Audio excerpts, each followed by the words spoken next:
I'm learning. So anyway, how often do you post to social media? I'm going to assume that yours is a 0 or close to it because you're bereft of information and content. I'm bereft. I just started an Instagram account. Fantastic. Which is primarily dedicated to my animal. Good. And I rarely post, but I do respond on Facebook. I've had an adverse reaction to it, and I know I must change my attitude. That's okay. You're not alone. We'll talk about why it's important to bring that back. Yeah. And how often do you post? I post from the Icon agent that comes out every day. Yeah. I don't do it every day though. That's okay. But I just started. That's good. Doing that, so. Because they give you a lot of stuff that you can then take. Do you take and brand it to yourself, or do you just take and copy it? Well, when I copy it, I rename it. Okay. For Miles Good Realty that I use. Yeah. And then do you put it in your own blog? I don't know. Oh, we'll talk about that. That. You do. Since you're part of EXP, you do. You have it as well, but you have to pay an extra $20 a month. Keller Williams charges $20 a month for blogging. Keller Williams charges that. But it just, I mean, that's, and everybody has fees. Don't get me wrong. One place or another have fees. But the most important thing is that if you can use it, blogging gives you the ability to tell people that you know about everything in real estate. And it resides in your page rather than simply on Facebook. And I'll get to that in a minute. But it's important that you try to incorporate as many tools as you can because you're competing against every other realtor. And the more tricks you have in your bag, the greater likelihood you can get clients from. That makes sense at all? Yes. Okay.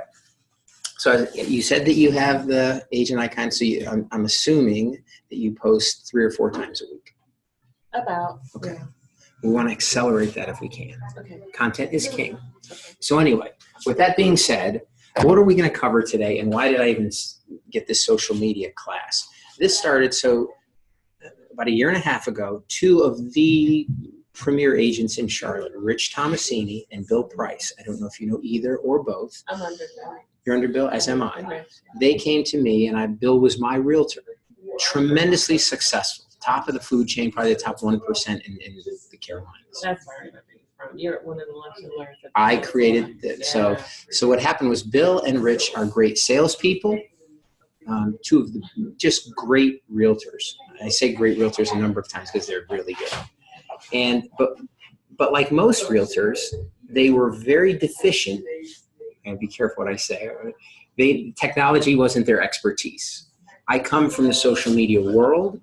I was an executive at a social media company before becoming a realtor. So they basically came to me and said, we want you to do something. So we're going to join EXP. We want you to put together a lunch and learn program, the presentations, the information on social media. So at each of those presentations, those lunch and learns, I put together the presentation. I talked about social media. They talked about real estate. They didn't know about social media. I didn't know about real estate. It was a marriage made in heaven. So 1.5 years later, I've probably done 200 of those lunch and learns. I do them online, etc. But what I found in those classes is the majority of realtors don't leverage social media. Some don't use it at all. And there seems to be a benchmark at about 40. That people under 40 tend to use it more. The closer you get to 30, the more they use it. And the more you get over 40, they tend not to use it or use it very little. So the whole premise was, how do we get everybody to use it? But more importantly, regardless of what firm you're with, how technology savvy you are, how can I create kind of a workshop that allows everybody to benefit from it and work not only with the basics, but kind of get a little bit more advanced as well, so that when you walk away from this class, I want you to feel extremely comfortable and confident that, 1, you know what to do, and more importantly, it's easy enough that you can do it in your sleep. And if we walk away with those 2 things, you'll have put tricks in your bag that will be unprecedented in your ability to grow your real estate business. Make sense at all? Mm-hmm. So with that being said, what are we going to talk about? First of all, why do we need social media? Come on over. Please. Why do we need social media? We'll talk about that. We want to talk about the social media data and metrics. So why is it important that we do it? What are the goals? If we're going to spend our time doing something, what do we want to accomplish? What are we going to try to do? What and when do we post? How often do we post? All those kind of basics. The do's and don'ts and the best practices. And we want to cover the difference between business and personal pages. And lastly, we want to get into our live 30-second campaigns. How do we create lead gen campaigns in 30 seconds? It's that easy. So let's get started real quick. First thing is, why is social media important? I think it's a given that social media is the largest platform in the world to talk about yourself. And more importantly, it's free. To have a business page, to have a personal page, to have a Twitter, Instagram, it doesn't matter. Those are all free. Why wouldn't you? And more importantly, it gives you a chance to basically tell people anything you want about you, because most people don't know enough about you. So literally, image is everything.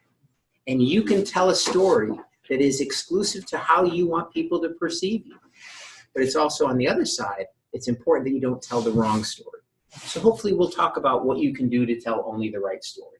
But you want people to become aware of you. Huge billboard, world's largest billboard. The biggest part of social media is when we think of who is buying real estate in America, it's not kids, it's not 18-year-olds, it's adults. And because 8 out of 10 American adults get information from social media once a day, and we're trying to reach American adults because they buy real estate, it's really important that we incorporate social media in our day-to-day business model. Make sense? If that's where the eyeballs are, that's where we need to be. So how do we do that? So the first thing is, we have to think of what are home buyers and home sellers doing today versus 10 years ago, 15 years ago. There's been a huge shift, a transition from things the way it used to be and the way they are today. Now, home buyers and home sellers are using social media and the internet to become extremely knowledgeable before they even get to you. Sometimes they think they know more than we do, but that's a different story. The thing is that you need to know that they're using it for their home selection or for pricing their home, whatever that is, so you need to be there. If that's where they are and they're being educated, you need to be there as well. And the last thing is, and this covers it, your fellow agents are using social media. So the truth is, if they're doing it and you're not, you're losing clients to them. And we need that to stop today. We need you to use it, you to get that business. Because every client, more money in your pocket. So let's take a look at the big picture. What does that look like? When we look at most Americans, they use 3 social media platforms. So even though we're going to talk predominantly about the biggest ones, the truth is you want to have as many as you can. And when you look at age, millennials are the most active. They're on 4 platforms. This is the heart of millennia right there. They use 4 platforms. They're on everything. They live, breathe, and die social media. They are now the single largest generation in America. So if the largest generation in America is using this like crazy, you really have to. Because millennials in particular are using it to find out about you, not just find their homes, but for their agent selection. They're testing you. They're looking at what you're putting out. They're trying to make sure you understand them, because the world revolves around them now. Millennials, everything is inward. It's them. So you have to make sure you speak their language rather than hope that they speak yours. As you get a little bit older, 30 to 49 years old, they're using 3 platforms. When you get a little older, you're into my range now, they only use 2 platforms. And when you get above 64, they generally use 1, Facebook. So we need to make sure that we're educated and where most people are. So we want to find out where are American adults? It's very simple. When you look at where Americans are today, and this is the percentage of American adults, the universe that buys and sells real estate, 73% are on YouTube, 68% on Facebook. And then you'll notice an enormous drop-off across Insta, Pinterest, and the others. So in terms of being across a lot of platforms, that's important. But right now, when we're looking at the basics and to make things easiest, I want to make sure that you're extremely educated on how to go to market with Facebook in particular. Why do you think everybody is going to YouTube? Pictures. Pictures and videos. YouTube created a brilliant model. They are a video community, and video gets the most views. When you look at social posts, the spectrum ranges basically in 4 posts. You have what's called a text post, just words. You then have a link post where you have some link that brings people elsewhere. You then have an image post, which has some type of picture, and then a video post, which has video. Now, video posts and image posts also have words or texts describing what they're going to see, but that's kind of the spectrum. In terms of what Facebook delivers into the most feeds, we'll get into that in a minute, video is heavily weighted, we call it juiced. So if you put out a text post versus a video post, Facebook will deliver that into a higher percentage of your followers than they would just a straight text post. Because text isn't really interesting. There's nothing to it, just words. Images is what captures you. It's sensory stuff. Videos really capture people, and it keeps people on Facebook longer. So what does Facebook want to do? They want to keep you on their site longer. They're going to make sure more people see your videos than would see your texts. So we want to make sure we use more video and images in our posts. So Facebook actually came out. They saw how successful YouTube was. Facebook created, about 2 years ago, maybe it was a little bit longer, they created their own video capabilities. So that now they don't want people going to YouTube, and they really don't want people linking in their Facebook posts to YouTube information, because that could potentially lead them back to YouTube. So they have the ability to house their own video in Facebook, but this is where we want to be, because this is where the majority of American adults are. It doesn't mean we can't be on Instagram. It doesn't mean we can't be on LinkedIn or Twitter or any of the others, but we want to make sure, if anything, this is where we are. This is where the eyeballs are today. Instagram will probably catch up quickly, because Instagram is much more millennial friendly. And with millennials being the biggest generation, as they get older, more people, this will grow. But today, you can see huge disparity between the top 2 and everybody else. So that's where our focus is. Questions so far? Good. Okay. So what are we going to try to do? We talked about it's needed. We realize that American adults where they are. So what are we going to try to do? Why do we do this? First, we want to deliver valuable, educational, important content. This isn't about fluff or just throwing things out there. It's about educating people. You want to build a community of content that provides yourself as a resource for any need that a buyer, a seller, or a homeowner has. Because if you're a universal resource of information, people will then go to you, because they don't have to go to 50 sites. They can go to you, and they can look through your posts and get any of the information they would need, regardless of the issue or things they're working on with their home. Does that make sense? Second is, your job is to drive engagement. Yes, you want to educate people, but education is only a conduit to get them to follow you and then ultimately talk about your post. And when I say that, engagement is to like, share, or comment on your post, because you only have so many followers. So it's important for you to create content that your followers will like, share, or comment on, because that allows your follower base to extend your reach, what we call virally. Organically is when you post something and your followers see it. It's you post it, that's what your followers see. Viral is when one of your followers shares it to their follower base.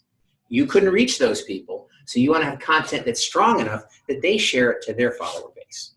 Now your reach just grew dramatically, exponentially, and hopefully your followers' start to follow you to grow your audience or your organic base of followers. Does that make sense? Mm-hmm.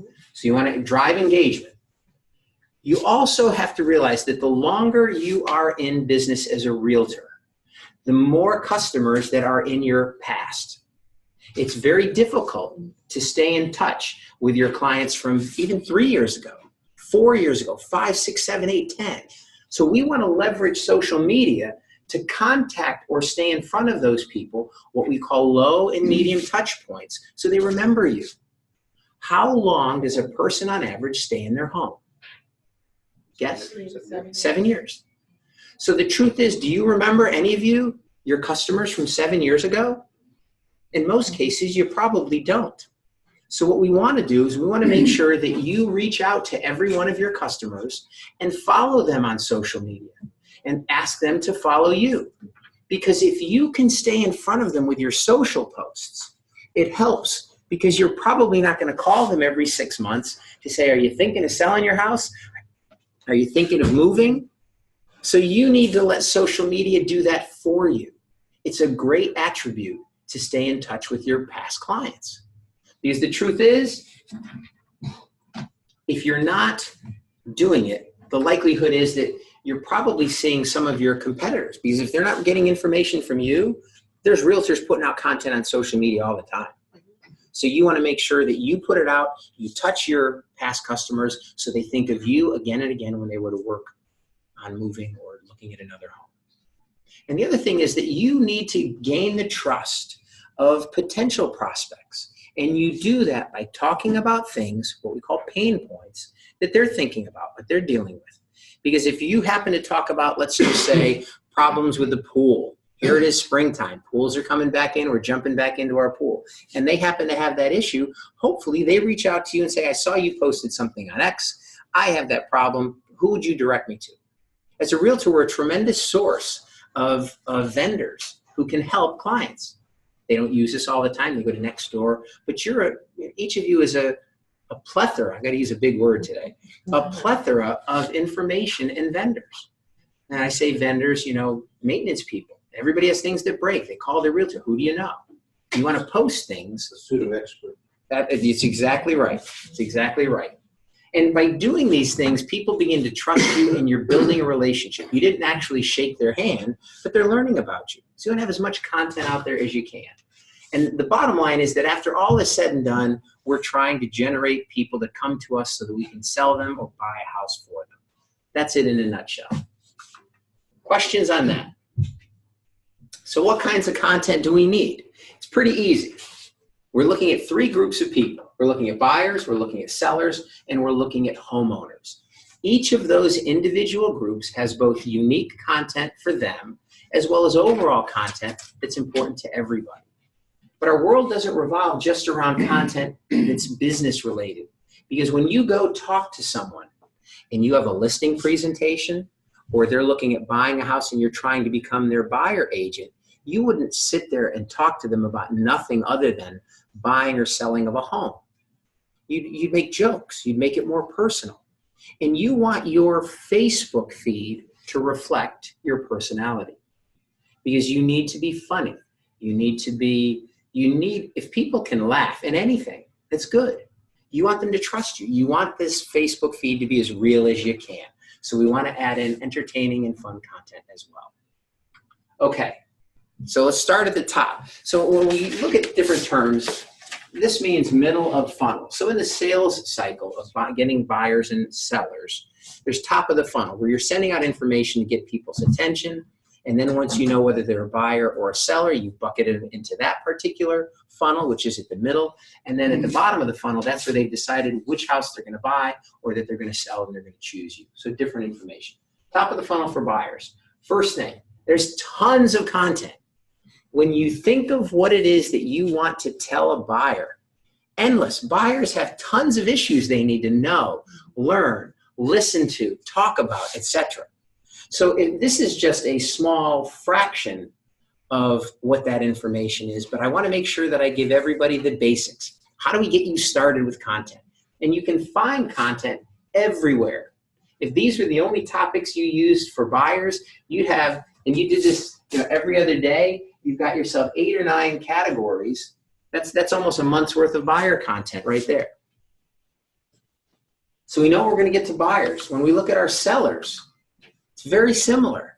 All these things that they need to do, stage a home, what pricing, how do we market the house, how are we going to negotiate when we get offers, packing because they're going to have to move if they're selling, how do they choose an agent? We can go on and on here.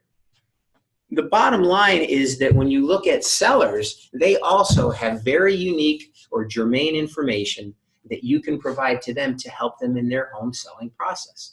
You are a resource. You're an educational expert, and you're going to show that by posting that content on your web pages. On your social pages, web pages as well. So we've talked about buyers. We've talked about sellers. Who's left?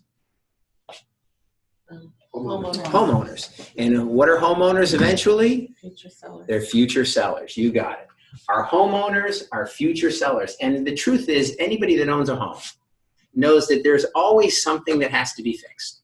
So when you think of it, there is an endless array of information that is, again, that every homeowner can think about or relate to.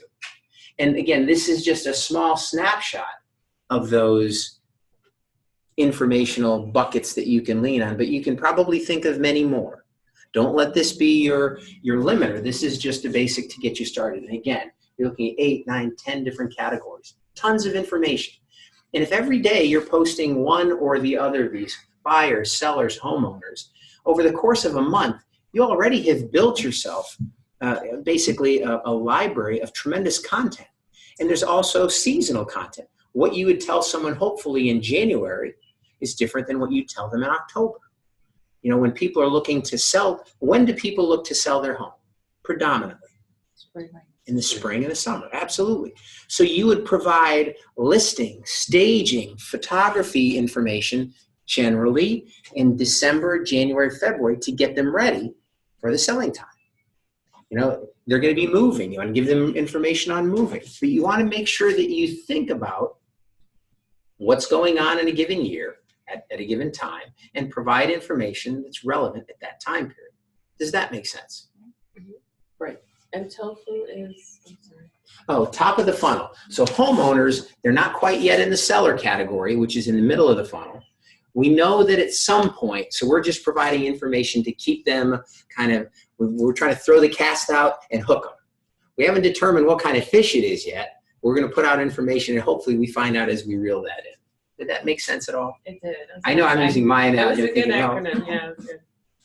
So now, we talked about who we're going to target and what kind of information for buyers, sellers, and homeowners. But now we want to look at what do we do that's fun and entertaining? Because the truth is, you want to be your personality on Facebook. It's not all business. So the first thing is videos.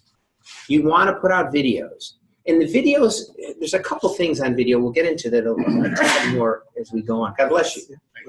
You want to use video as often as you can for a number of reasons. Facebook specifically juices video content. So when you think of Facebook, they have a system called EdgeRank. God bless you again. Cole. EdgeRank is EdgeRank. You don't need to write this down. This is just to get you to understand a basic premise of how Facebook specifically works. Facebook wants to make sure that when you go in to read content in your feed, it's content that's enjoyable by you. So they track how much engagement. It's known as velocity of engagement. So when you deliver a post into a feed, they're looking at how quickly your post gets likes, shares, and comments. And that velocity of engagement dictates whether they perceive your content as good or not. If no one likes, shares, or comments on it, by default, you've told Facebook that your content stinks. Hate to tell you that.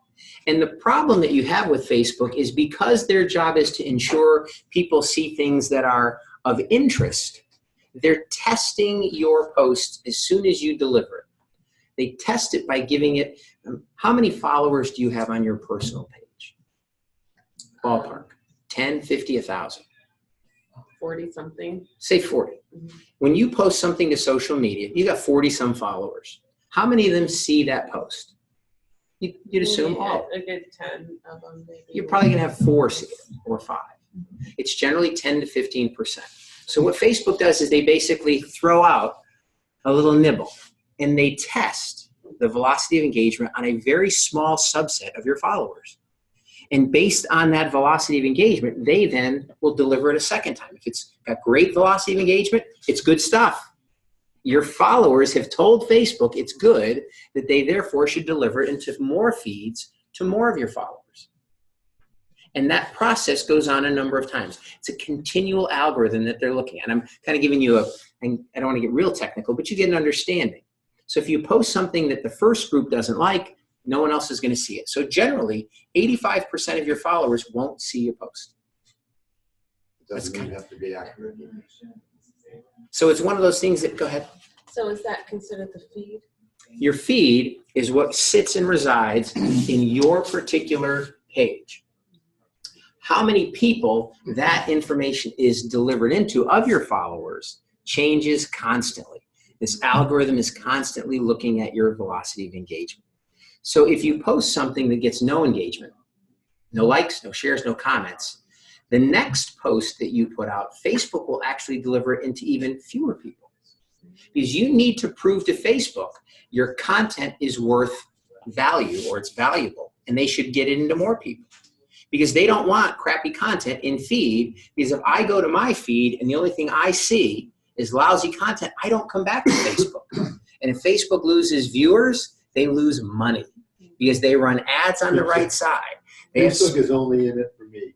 Don't kid yourself. It's what have you done for me lately? That's exactly right. If I can't make money on you, I won't do you. That's exactly right.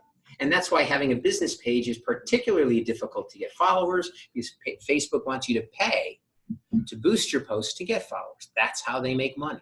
We don't have to like it. It's the way it's done. But videos are what they deliver the most. So if a regular post, image a post, text post, link post gets delivered, and let's say it gets delivered into 15% of your followers.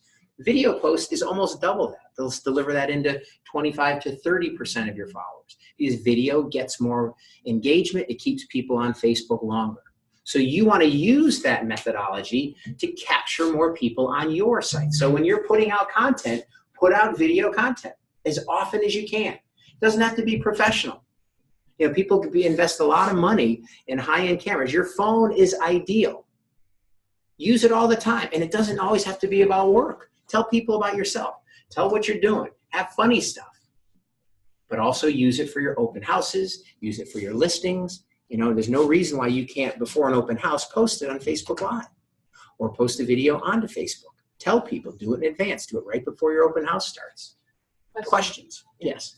Facebook Live, you just mentioned it. Mm-hmm. So, I mean, when you do it, a regular video, you can hold it and post it if you want to or Sure. not. But because Facebook Live is happening, and You got there's it. nothing you can do about it if something You got happens. it. Mm-hmm. And some people, there's a number of, when you look at people in general, some love to see themselves, so they're going to show themselves in the video. Don't worry about that if you're not comfortable. Just show whatever you're showing. And also, some people are so proficient that they're comfortable Facebook Live because they're not going to make mistakes. Just like anybody else, it's at your comfort. My job is to simply say, here's what's available. Whatever you're comfortable with, choose it. If you want to do your own video, so if you don't like it, you can redo it, do it that way and post the video to Facebook. Yes. Hey, Terrence, for instance, if at this point in time I wanted to post on Facebook, and I have never posted anything that I can live from my phone. Sure. Could you tell us the steps? Sure. Well, because you're brand new, my recommendation would be to simply take your phone, create a video. Because you haven't done it before, you're probably going to be nervous, and maybe you're one of those people that the first time out, you're going to get everything perfect.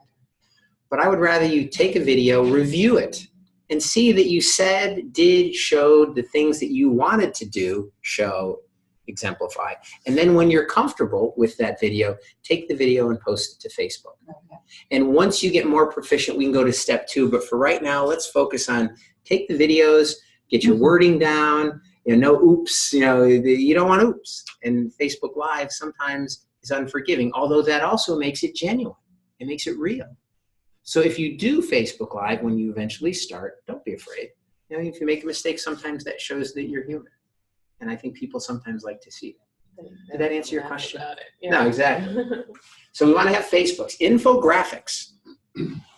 Infographics are everywhere. It's a graphic that has information. And there are infographics everywhere. If all you did was went to Zillow or you went to Realtor.com or you went to Google and you typed in Zillow infographic or Realtor.com infographic, this is one that came up. They're everywhere. They're all over the place. You just want to make sure that it's relevant and it's germane to something that's going on right now. But these are important because images, along with video, is what captures people's attention versus just words and links. So we want to make sure we leverage what's going to get you the potential for more engagement. Because we're eventually trying to get engagement, likes, shares, comments. Tell Facebook that our content is good. It gets our posts into more people. Everything is about getting more leads and closing business. Images. Human nature. You can say what you want, but we all look at posts with dogs and animals. It's insane how much more engagement simple pictures of people's animals get versus all the great content you think you're telling them. So what you want to do is we're infiltrating our posts that are educational, which in not every instance are going to drive great engagement. When you tell people that, what are your April things to do for a homeowner, it doesn't elicit a lot of likes, shares, and comments. It generally doesn't. So because that's going to be lower, what can we throw in that's going to have high, where a lot of people will like it, a lot of people may share it, a larger percentage of people will comment on it. These are the things you want to start doing. Because again, this isn't germane to real estate, but it's what gets engagement. And it's fun. That's what people want. We also want stuff that's funny. You probably can't read this. It says, oh, for God's sake, Henry, why can't you admit we're lost and you can't find the nest? Typical guys, we're never lost. We just haven't gotten where we need to go yet. And then, of course, quotes. This says, we rise by lifting others. You're positive. Everything you do should be positive. What you say, what you exemplify. Realtors are people that others look to. You don't want people to think I'm dealing with a Debbie Downer. And if this is a byproduct of who you are, you want to win them over. So you can see there's tons of fun and entertaining content that you can find as well. So whether it's buyer, seller, or homeowners, or it's fun and entertaining content, I want to make sure that you get a grasp of what you could do walking out the door and post. So far, so good? Yeah. Is anything, go ahead. I'm sorry. The only thing, I was here last time too. I forgot, where can I find this stuff, please? Great question. You could type in positive quotes in Google. You could type in funny pictures, funny images. Any of those? I beg your pardon? I can use any. You want to, there's a button that you can type that says like free stock photos. See, you certainly want to make sure you don't, if something is copyrighted, you don't want to take that. You never want to do. But there's many pictures. And in many cases, a lot of people like you to share them. Okay, there's tons of them out there, tons. Questions again on this? So now, what to post? So a couple things that I want to cover here. In the spectrum of educating people, your first obligation, job, is to educate your followers and prospective followers, buyers, sellers, etc. If everything you did was, this is my listing, this is my closing, this is my open house, you turn people off. So you have to know that 80% of your content is not about you at all. It's about educational information. 20%, typical 80-20 rule. 20% is about you. And when I say about you, that's you have an open house coming up. You have under contract. You have a new listing. You just closed a deal. That's talking about you. You need to have enough of those so that people know that you're successful. But you don't want to infiltrate your entire feed with that because that's alienating. Does that make sense? Mm-hmm. And that balance is important. We're going to take that a step further. Because we know that a post that gets good engagement is seen by Facebook as you have good content, your next post will go out to a greater percentage of your followers. And we know that if you have a bad post, this is Facebook guys, that gets no engagement, your next post will be delivered to fewer followers by Facebook. When would we want to post something about ourselves? Would we want to post it after we put out a good feed, good post, or would we want to put something out about ourselves after a bad good one? A good one. Because when you finally choose to talk about yourself, you have a listing, you have a sale, an open house under contract, you want as many people to see that as possible. So you would send that out, assuming it's timely, after you've had a post that gets good engagement. So if your average post gets 1 or 2 likes or no likes, and you get one that gets 3 or 4, that's when you want to do it. So you want to pay attention. This is your business. What are your Facebook posts generating? There are a lot of analytics that allow you to track that, but just use some common sense. If you see a good post, that's when you want to put out your open house, even if it's 5 days away. If it's you just had a new listing, if you had it just under contract, whatever that is, put it out after a good post, the day after or so, because that'll yes. So you need to be constantly looking at the feedback to see whether what you've done is good or bad. Now, are you differentiating from a regular Facebook page that's your own personal versus a company? I almost never comment. I get all kinds of stuff, and I always wonder why I even got it in the first place. That's a great question. Because, I mean, I could bring up, I won't personally never look at Facebook. I'm in that oldest group that you mentioned, the one that was not even listed. I'm right on the cusp of One that. that's older than dirt. Yeah. It's like plus. Exactly. But you look at this, it's like, why would I get this? I mean, I know why I got it. I guess the question is now I got to analyze it part. I got one from a classmate of mine in high school. Well, I got out of high school in '61. That's a long time ago. So he donated to a charity. Sure. And he is one of the people that's, I can see in my face. I know him on Facebook. Sure. Well, it's interesting. But that's the first thing I've got for him probably in 6 months. That's interesting because when you think of what content you want to post personally, there are some people who only have personal accounts that are realtors. And we'll talk about that in a minute. But we should differentiate because obviously, it's like I went out to dinner with somebody to celebrate their birthday. There was a picture taken, and I get a copy of it. Some people don't like that. Yeah. Somebody, a couple, No, and I think the toughest thing is that you need to I can never tell you what you have to do. I let you know what the consequences are of both. There are a lot of people, there's ways, if you have a personal page and you have a business page, there's a way to go on your business page and invite every one of your friends from your personal page. And you're going to know right off the bat when you invite them who wants to be privy to your business page and who doesn't. Yeah. Because if they don't like, they get an invitation from you and they don't like or follow your business page, you really don't have to worry because they've told you they don't want to hear about your business stuff. And I hate to say that. It's a generic barometer that you don't have to force feed your personal friends. It doesn't mean you can't post real estate stuff on your personal page. And my feeling is if you are comfortable doing it, do it because you're hopeful that your friends on your personal page will share it with people you can't reach or that they will never see it in that absence. It doesn't mean you can't do it or you shouldn't do it.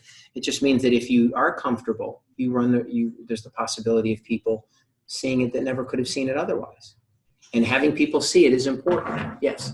Yes, I got, we did that lead generation. Mm-hmm. In the end, I got some message from Facebook. It said, I don't remember exactly the sentence, but it said, because you have less than 100 followers, something is not going to happen. Something like this was telling me, but I tried to send as much as Facebook is constantly changing their rules. And it's hard to keep up with everyone, but what happens is that they want to make sure that you're not just, I don't want to say a robot, but you're just not somebody that signed up with a page that is just out there flooding the market with content. So they have their own like insulation or like insurance to make sure that they cover things. And we can talk about that afterwards as much, but it's like anything else. You want to try to get as many followers as you can on any page, business or personal. Yes. I have a question about followers, personal versus business. If I have clients, do I just only direct them to my business page, or do they have to be part of my personal page and my business page? That's a great question. So I'm gonna ask you a question with a question. It kind of goes back to what you had just mentioned, is that if you want people to know what you're doing in real estate, there's kind of a given that you should have them follow your business page.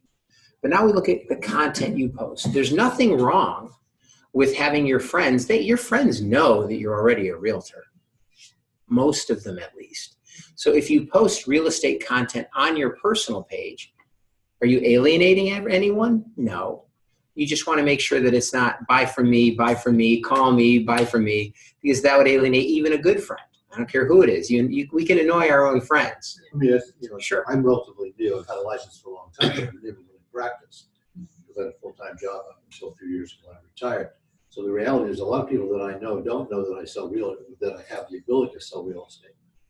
So obviously I need to get that word out. And I mean, that's almost like one of the other little things. Well, the first group of people that you contact is all the people you know, Yeah, which absolutely. includes basically your family and It's your sphere, friends absolutely. and co-workers or whatever it is. And don't forget, in that vein, You're building a big list. you're building that sphere. On your webpage, your personal webpage, you can list where you work. It tells people what you do and where you work. So even if you didn't go out and say to everybody that's following you, I'm a realtor, if they came to your page, they see that by default, assuming you put it in there. Because you have to go into your profile and list where you work and what you do. So if you have that, they're going to know by coming to it. So there's no pulling the wool over anybody's eyes. There's no bait and switch. Facebook is, tries to be as transparent as they can. And the fact that if it is me, I post some Facebook content on my personal page, but everything on my business page is business. When I say business, it's the things we've talked about. I don't put personal things on my business page, but I do put some business things on my personal page. And there has to be a line in the sand. That's my choice. That's what I would recommend. But certainly you're responsible for your feeds and as private as you want to be. But they're going to know you're a realtor based on your profile anyway on the personal side. So throwing in a little thing here and there may actually gain some traction. Because if you're new to being a realtor, they need to know. And you don't have to be overt and say, I'm a realtor, come use me. You start posting things about your closings or things that are beneficial to buyers and sellers and homeowners, they're going to get it. People aren't stupid. No, Terence, am I right? Because I had a client, I wanted to send him my Facebook business page to like, but I find out it has to be my friend first in the personal, then I can send him. That's correct. That's true. So in the perfect world, you would want everybody to be your friend first, obviously, and then follow you on your business page. But the truth is you don't have to be. So when you boost your business page, you're boosting that to people who are not your Facebook followers on your personal page. And you can boost that to anybody. A post on the business page can go out to anybody. They don't have to be your. I can boost for the like my client. If your clients are followers of you on your business page, they'll see the post automatically, or some of them will see it because it will reside in your feed. But you can target anyone with a boosted post on your business page, whether they are a friend of yours or not. And generally, you wouldn't boost to your followers of your personal page because you're paying to get attention. You're paying to make people aware of what you do. And your followers generally will know what you do already, so you kind of would exclude your followers. And generally on a boosted post, that's done anyway. That makes sense. Do you have a question as well? Always go to your followers. But you do have to invite them to your personal page and then say, hey, like my business page and follow me there. So if they're on your personal page already and you went to your business page today, there's an area off to the right that says invite your friends. If you hit that button, it'll bring up a list of all of your friends from your personal page. Right, I've done that. Yeah. And once you do that, you sent a notice to everybody about your page. And I generally wouldn't send that more than 2 or 3 times a year because you really irk people. But you send it out January 1st, let's say. Come June, you probably had 20% of your followers from your personal page like your business page. Do it again. You pick up another 10. You don't want to do it every day. Right, but just a subtle reminder. That's exactly right. Yeah. But I guess where I'm getting confused is, maybe not saying it right, but I have a client. I don't want to be their friend on my personal page. Yep. I only want them on my business page. Sure. How do I only invite them to that? The same way I would with the personal? Yeah, so what you can do is you take the link, you would copy the link and send it to them and say, this is a link to my business page. So most Facebook, it's like facebook.com/Charlotte Realtor.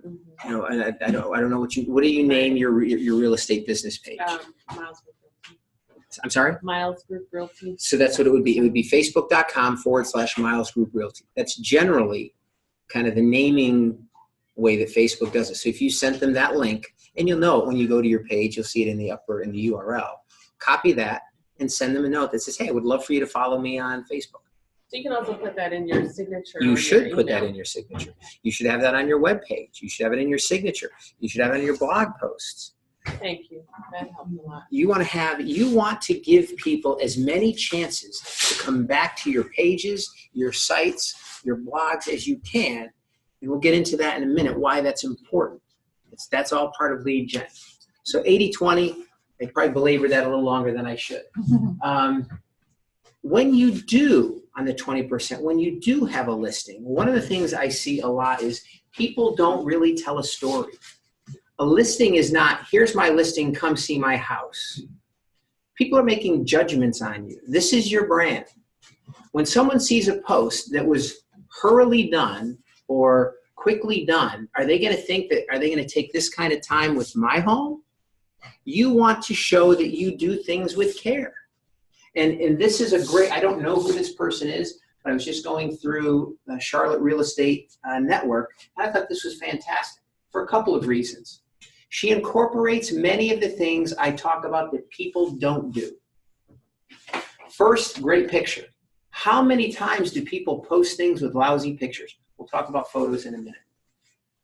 But she gives you a chance to contact her. The majority of social media is viewed on what device? It's on your phone. If you have a phone number in the text, I can just push on that and it'll dial you. Your universe is about making things easy. I'm here to make you feel social media is easy. Your job is to make a prospective client get to you easily.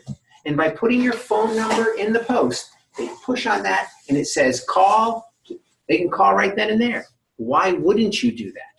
It's amazing how many realtors don't have their contact information in a post. It shocks me. We'll talk more. Tell a story. Beautiful home. It's warm. Everything is about an emotion. Buying a home is an emotion. So you want to lean on that. Tell a story. Choose best photos. If you need to have a lighting, use lighting. Turn on all the lights in the house. Use flash if you need to. Get a professional photographer. To me, we have an obligation as realtors. People on a listing are putting their biggest financial asset of their life in our hands. We should be obligated to do everything in our power to market that house everywhere we can and make that house look as good as it possibly can to maximize their return. They're trusting that you're going to do that. Yet I see realtors that have crappy photos. They don't put information in there. And you may not seem like much, but everything you do to get a prospective buyer to a home increases the chance for multiple offers, which jacks up the price of the house. That's your job, yes. Just out of curiosity, so if you use a picture like this and you put that kind of narrative in there, you're still completely within all the realms of the advertising in terms of disclosure and stuff as far as, I mean, the listing is all done by the MLS, you put all that stuff in there. Sure. So, but if I were to make a flyer, which in essence this is electronic. 100%. flyer, So the whole goal here is that when they click on this, it's going to take them to either your web page or to the MLS. I would highly, highly recommend it does not go to MLS, because if it goes to MLS, you run the chance of losing them. You want everything to go back, and this, I'm sure, that's her name, it's down here in this link. This would take you back to her website. And there's tremendous merits, which we'll talk about, as to why you would do it this way versus MLS. But you basically not done anything that would be outside of the acceptable advertising. That is correct. That is absolutely correct. You're telling a story, and as long as you're not fibbing, that's obviously the key. Questions on that? Use good photos. Use video. Again, I said it earlier, and I'm reiterating, use a lot of video. It's critical. It's valuable. It's important. It gets more people to see your content. And here's something I seldom, if ever, see. The people who follow you, whether it's on your business page or on your personal page, are people that know you, like you, trust you, befriended you, whatever term you want to use. So in the realm of social media, that is the universe, your followers, of the people who know you best, trust you most. Why wouldn't you ask them to share your content? Who is more likely to share your content than the people that know you and trust you and like you? Yet you seldom see people do it. I can assure you, if you don't ask, it's less likely that they're going to share it. But if you ask and a friend of yours sees one of your posts that says, please share, there's a greater likelihood, no guarantee, greater likelihood that they would. And again, it goes back to what can you do as a realtor to get your information seen by as many people as possible? Ask them to share. Subtle semantics goes a long way. The other thing is boost your posts. It goes back to obligation, $10, $15 to boost a post. You want to have people see this listing, your open house, whatever that is, boost it. If you don't know how, I'm happy to help you with that. But you want to make sure you do everything you can to get as many eyeballs on that house as possible. And then join in on any comments. You can't see that here because that's covered. There's a number of reasons why you want to join in on comments. But I'm gonna ask you, and I want your honest opinions. You're scrolling through your feed. You see all kinds of different posts. One has no likes or shares or comments, and then you see a post that has 20 comments, 10 likes, and 2 shares. Am I taking a leap of faith to think that you may actually click on that, not necessarily because you would have clicked on it, but you're curious as to what's going on? I call it the social media rubbernecker. If there's a wreck on the highway, you want to look and see what went on. That's what we do. You see a post where a lot of people are liking and sharing and commenting, you want to see what they're talking about. You want to leverage that human nature. So by you taking any comment or any conversation that arises out of a post that you've done, join in. Simple things. Someone posts something, I like this post. Thank you. Every time you have a new comment on a post, it creates an activity. And I don't want to get too complex, but we'll cover this shortly. In fact, I'll wait a little bit later to cover it. You want to comment, because if there were 5 people that made a comment and you responded to each one, there's suddenly not 10 comments. People want to see what's going on. We're curious creatures. We want to know what's going on. Use that to your advantage. Make sense? You get 90 points for clicking that too. Your way out, the way Facebook works. If you click your own stuff, I don't know that. Well, no, I assume that you were clicking on a comment that had been on your stuff Yes, to begin with. that's tremendously valuable, because So somebody's great picture, loved it, and that's Thanks. all they say, and then you say thanks. Yep. You know. So there's a belief, and I don't know that it's been proven yet, that you need 5 words in a comment to register value on Facebook. So if that's being the same, say thank you very much for your note. That's the only thing. I've not been able to confirm that. As many Makes meetings. perfect sense, though. I mean, Facebook's doing all this to make money. You got it. So you want as many. And they will use you and abuse you if they can to make more money. I don't like Facebook. I don't like Zuckerberg.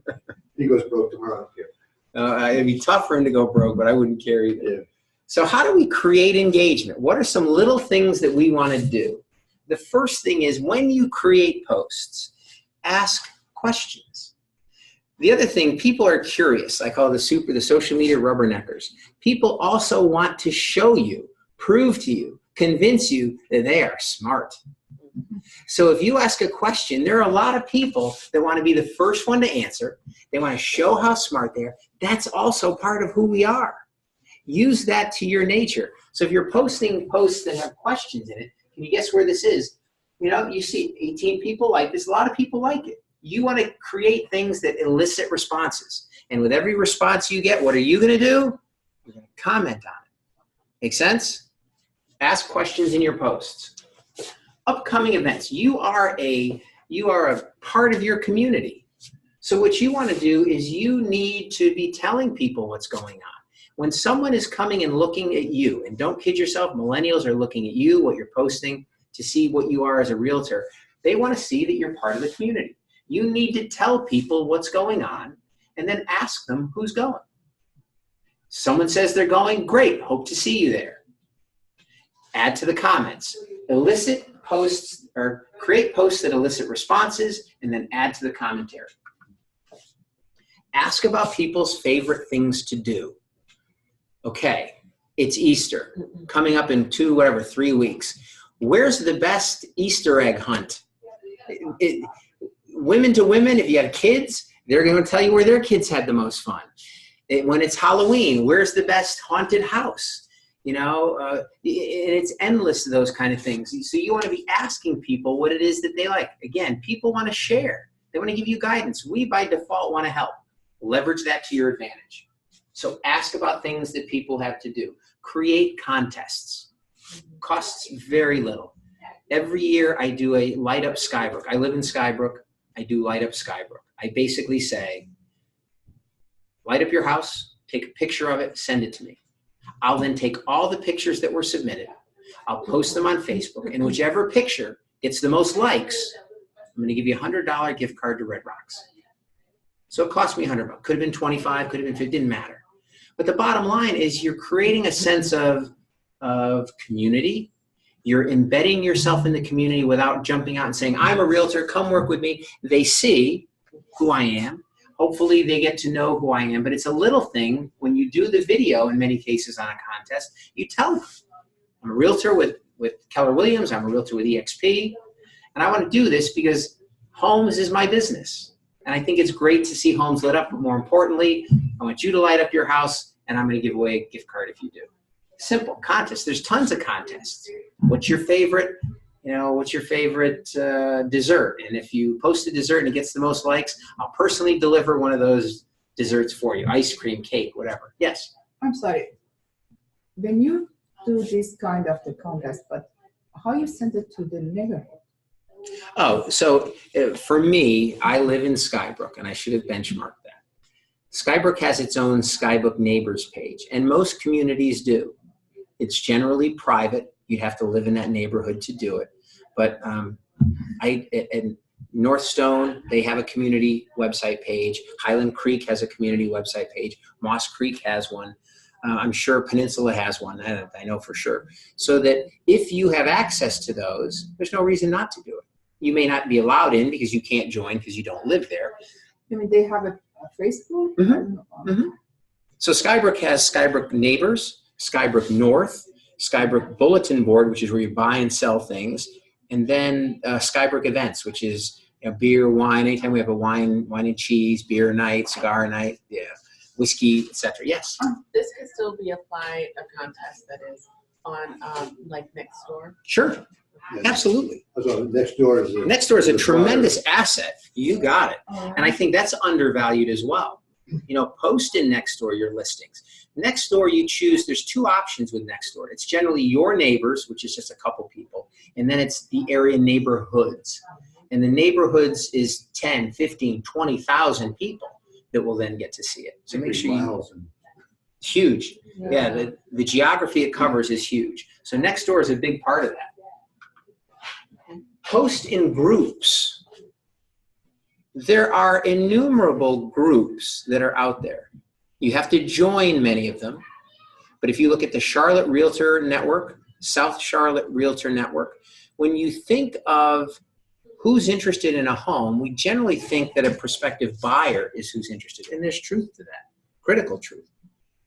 But you also want to try to make sure that a realtor sees that home. Now, not every realtor is going to go and scan the spectrum of what's been on there. But if you could just see one or two realtors more than you would have elsewhere, it increases the chance they might have a buyer for that house. So you want to join all these groups. And there's a number of benefits to joining groups. I'll get to that later in the marketplace, Facebook's marketplace. But when you're on these different groups, you suddenly can reach many more people than you can with just a standard Facebook post. So again, whether it's Nextdoor, I call groups, Nextdoor would fall in a group as well as Facebook groups. Questions on that? Here's your group right there, Charlotte Area Realtor Network. And look, this is interesting. I took this yesterday, and there's my lead generation post. This class was posted on there, and it's still there.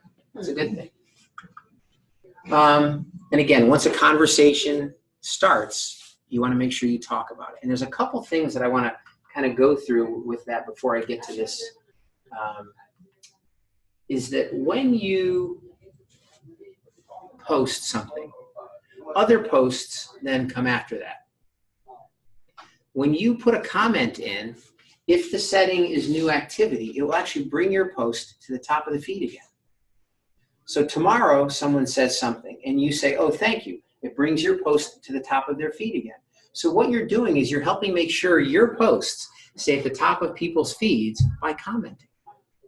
And when there's three choices, and I can't remember if I go into this, but we'll cover that in a second. Let me move on. Best practices. Here's something that's never done. Most people don't even understand this, but I'm going to cover it. Because Facebook wants to determine if your content is good or not, and that dictates how many other people see it in the future, your job is to make sure you post stuff that's really good by terms of engagement. How do we judge that? At the end of each week, this is your business. If you're posting every day, at the end of the week, you should look at your 7 posts, 8 posts, 10 posts, 20 posts, and you should see which of those 10, what are the top 2 that got the most engagement. And you should repost them again. Why would we do that? Since the majority of your posts don't reach, or since all your posts only reach a small group of your people, and the majority of people never saw it in the first place, we want to take our top performing posts and put them in again because your followers that did see it told you it was the best stuff. So why wouldn't we want to post it so that hopefully the other followers that never saw it the first time have a chance to see it? It's great stuff. Your friends have told you that. It goes a lot deeper than that. I worked at a huge social media company before I became a realtor, and we published more social content than anyone in the world. Our clients were the biggest clients in media. Every newspaper, magazine, television station, radio station in the world, for the vast majority, used our technology.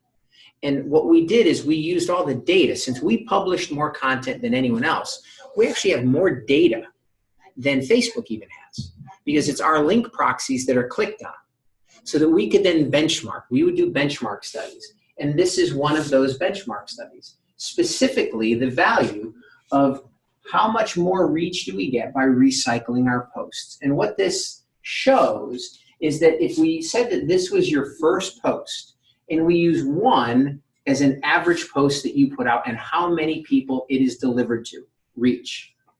What is the value of taking our top posts and publishing them again? The second time you publish it, you'll reach 1.5. Does anybody want to take a guess what an increase that is? 50%. So by taking your best performing posts and publishing them a second time, you're going to reach 50% more people. That's huge in the social media world. And if you do it a third time, it goes from 1.5 to 2. Anyone want to guess what that increase is? Well, 100% from the first one, 50%. It's 100% from the first one. It's 33%. So what this actually is it's a half. So it's 1/3 of this. It's another 50. So the bottom line is if you take your best performing content and publish it a second time and then a third time, you're going to double your reach over just publishing it the first time. But this is only 10 people the first time, and you got 20 people on the third. That's perfect. 10 people saw it here, 15 will see it here, 20 will see it here. That's much easier. This is similar to the idea if you do a mailing campaign, you only mail it once versus 3 times or 4 times. It's the likelihood of people. You need to touch people multiple times. You're exactly right. I'm not interested today, but tomorrow everything could have changed. Absolutely. So something I throw away today is of hot interest to me tomorrow or the next day. And this takes that even a step further. When you mail things out 2 or 3 times, you're assuming that they're going to want to see it. or that they like the information. Here, we're taking the posts that your followers said they wanted to see because they liked, shared, or commented on it at a rate higher than any other post because it's your top 20%.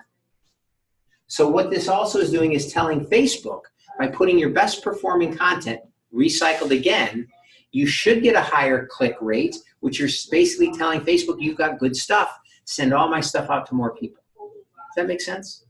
I'm sorry. How do you do it again?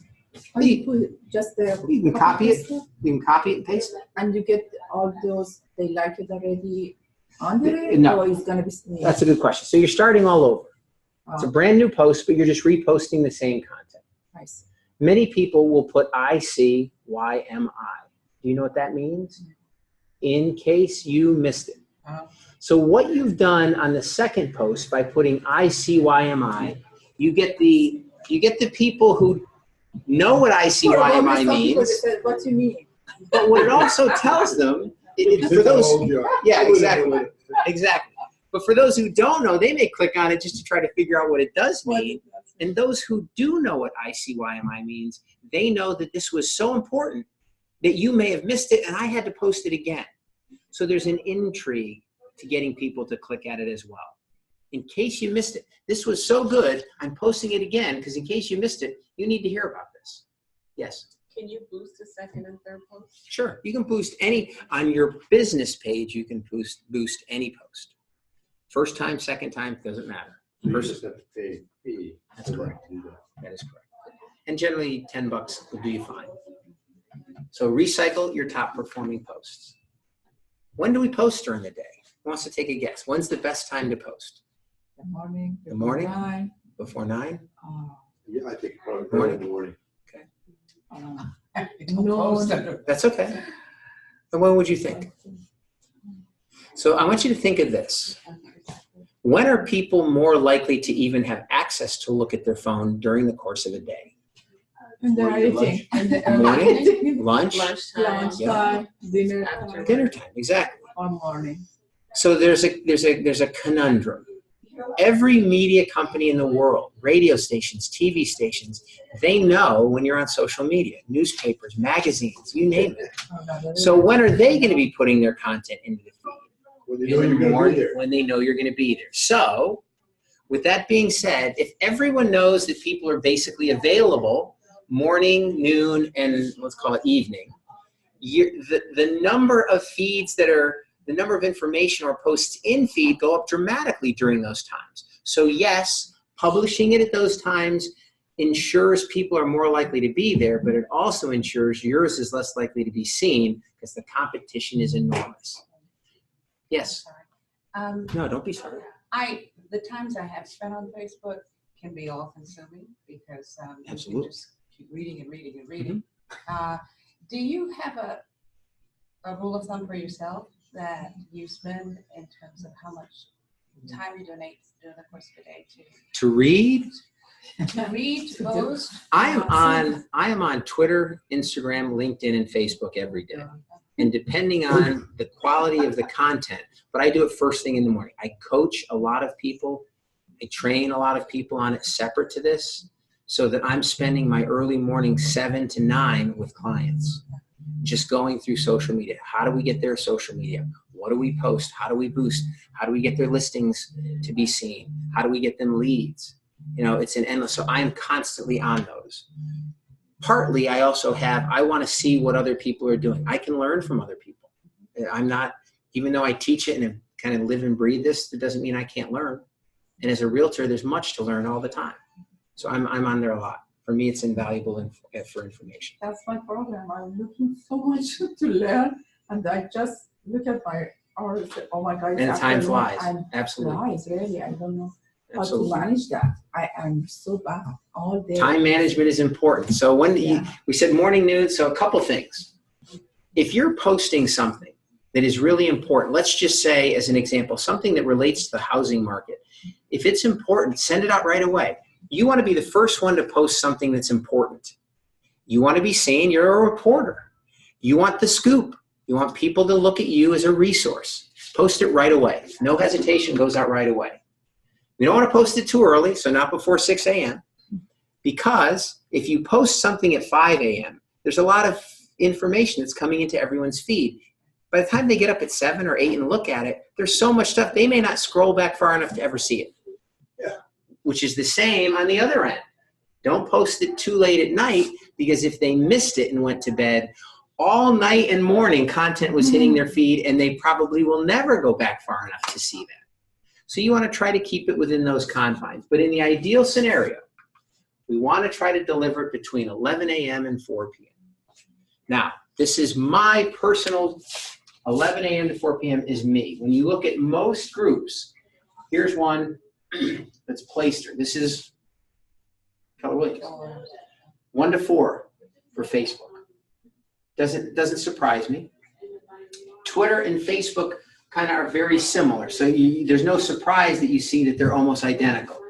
When you go to LinkedIn, what is LinkedIn geared to? Business people.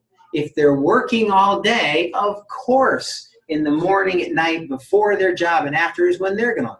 There's no surprises here. My job is to tell you things that you're going to say, oh, yeah, that makes sense. But you didn't think of it before you came in. This isn't rocket science. I'm giving you the basics, but it makes it very easy. When you look at Google+, which is minimal, 9 to 11, and then you look at Pinterest. Does anybody want to guess who the majority of viewers of Pinterest are? Women. It's women. When would we think that women are available? Does it surprise us that at 8 to 1, when the kids have gone to bed, that they suddenly have time to be on Pinterest? Do we notice that they're not on in the morning because many women have kids that they're taking care of before they go off to work? Then they're available. The kids came back. Now the kids are doing whatever. They got little time before dinner. This is exemplary of the human day-to-day experience. This shouldn't surprise anyone. Make sense? That's when we want to be posting to those respective sites. Questions? Yes? Google Plus, is that, is it It's worthless. equivalent? I should take it off there. Oh, okay. It's so seldom used. Yeah. It's been a big failure for Snap Google. was just like, Big failure for Google. Please. Yeah. Post with us. So. All right, so we determine what we're going to post, buyers, sellers, homeowners. We determine the time that we're going to do it. Now, what are the best days to post? Weekend? Weekends? Anybody else? Tuesdays. Tuesday? Depends on what we're posting. I'd say Thursday. Thursday? Interesting. If you're looking at real estate and shoppers on the weekend. So weekends are the best for a number of reasons. Everything is related to how much other competition are people seeing in feed. So what is the likelihood of your post being seen? Well, if media companies who staff generally Monday through Friday and go to skeleton crews on the weekend, they're putting out less content on the weekends, which means you're competing against less content, first and foremost. Second, as a realtor, people tend to look at houses on the weekends. They just do. So it would make sense that we want to put out our stuff when people that are interested in real estate are more likely to look at it. But to take it a step further, we did this annual benchmark study. What we saw, and again, we look at 1 billion engagements, anywhere from 1 to 3 billion engagements. And we want to see when is content seen, what is the best performance. And this is over the front of it. Let me see if I can get that to come up without screwing everything up.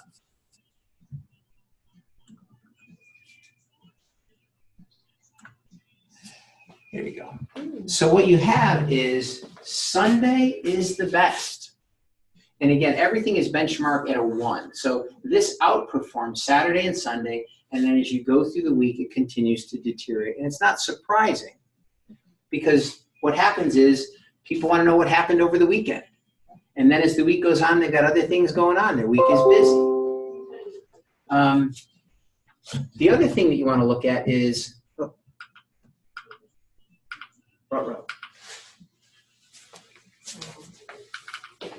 Hopefully my battery didn't die. Let's see. Yeah. That's okay.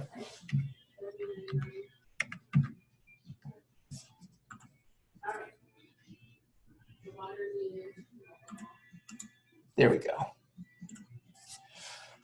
So this also, when you look at this separate source, they're saying again, best days, Saturday, and what did they check mark? Sunday. How interesting that when we look at independent, our benchmark study said Sunday was the best, Saturday's next best. Theirs says Sunday is the best, Saturday's the next best. Worst day is Tuesday. Our data says that Thursday and Friday are the worst. So on the best side, I think there's some uniformity there. It's important. And also they're saying 1 to 4 p.m. So when we looked at Playster was 1 to 4, this says 1 to 4, I say 11 to 4. Let's see if my clicker works. There we go. So now how often should we post? We know what days to publish. We know what times to publish. How about simply how often? 3 times a day. 3 times a day? More is not always better. The important thing here is that we want the typical quality over quantity. You just don't want to throw stuff into the feed. It needs to be valuable. It needs to be important. That doesn't mean the fun and engaging stuff isn't going to be needed as well. But you want quality over quantity. Facebook every day. You want to get something out there every day. Ideally 1 to 3 times a day on Facebook. Twitter, more frequently on Twitter. You want to post a lot of stuff because Twitter is going as fast as bejesus. LinkedIn, once a day max. Business people, again, they don't check. I don't know how many of you are scrolling through LinkedIn. Not very often. Doesn't mean LinkedIn can't be beneficial, because it can. I used to do a full workshop when I was into social media. I used to teach people just on LinkedIn. It has great benefits, but it also has some limitations. Is it like a picture on LinkedIn? I don't know LinkedIn. LinkedIn is just content about business. It's just more business-oriented corporate stuff. So it's a little different, but it's a great opportunity for realtors. Instagram, 1 or 2 times a day. Pinterest a little bit more often as well. So you want to be publishing. You want to be putting content out there. You want to be seen as somebody that's important. If you're not publishing, you by default are irrelevant. Whether you think you are or not, others think you are because you got nothing out there. Why would they come back to your page if you don't have anything for the last week, last 2 weeks, last 3 weeks? They'd never come back. Keep publishing new content. It's okay. It's easy. So now we're going to go into some of the do's and don'ts. First, when we're trying to drive engagement, do use images and videos. HubSpot says that visual content is 40 times more likely to get shared. Remember I said the most important thing here is to get shares because that allows you to reach people beyond your followers.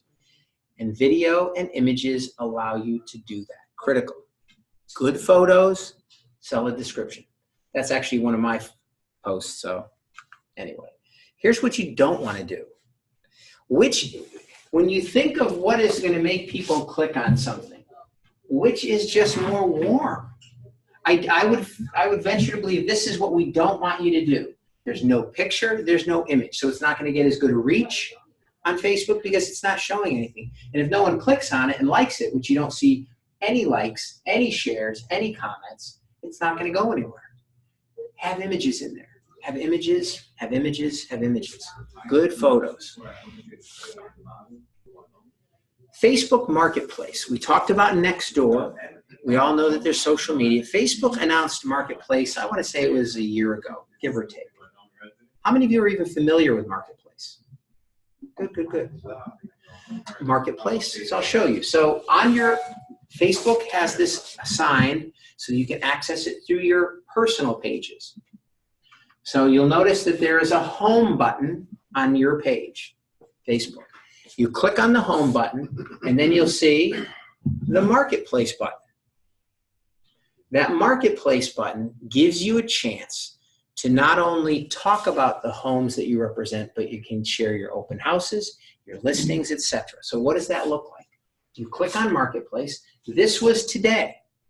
I click on this. This is a fresh post. So when I went to the Marketplace, there's a button for housing. Look at the homes.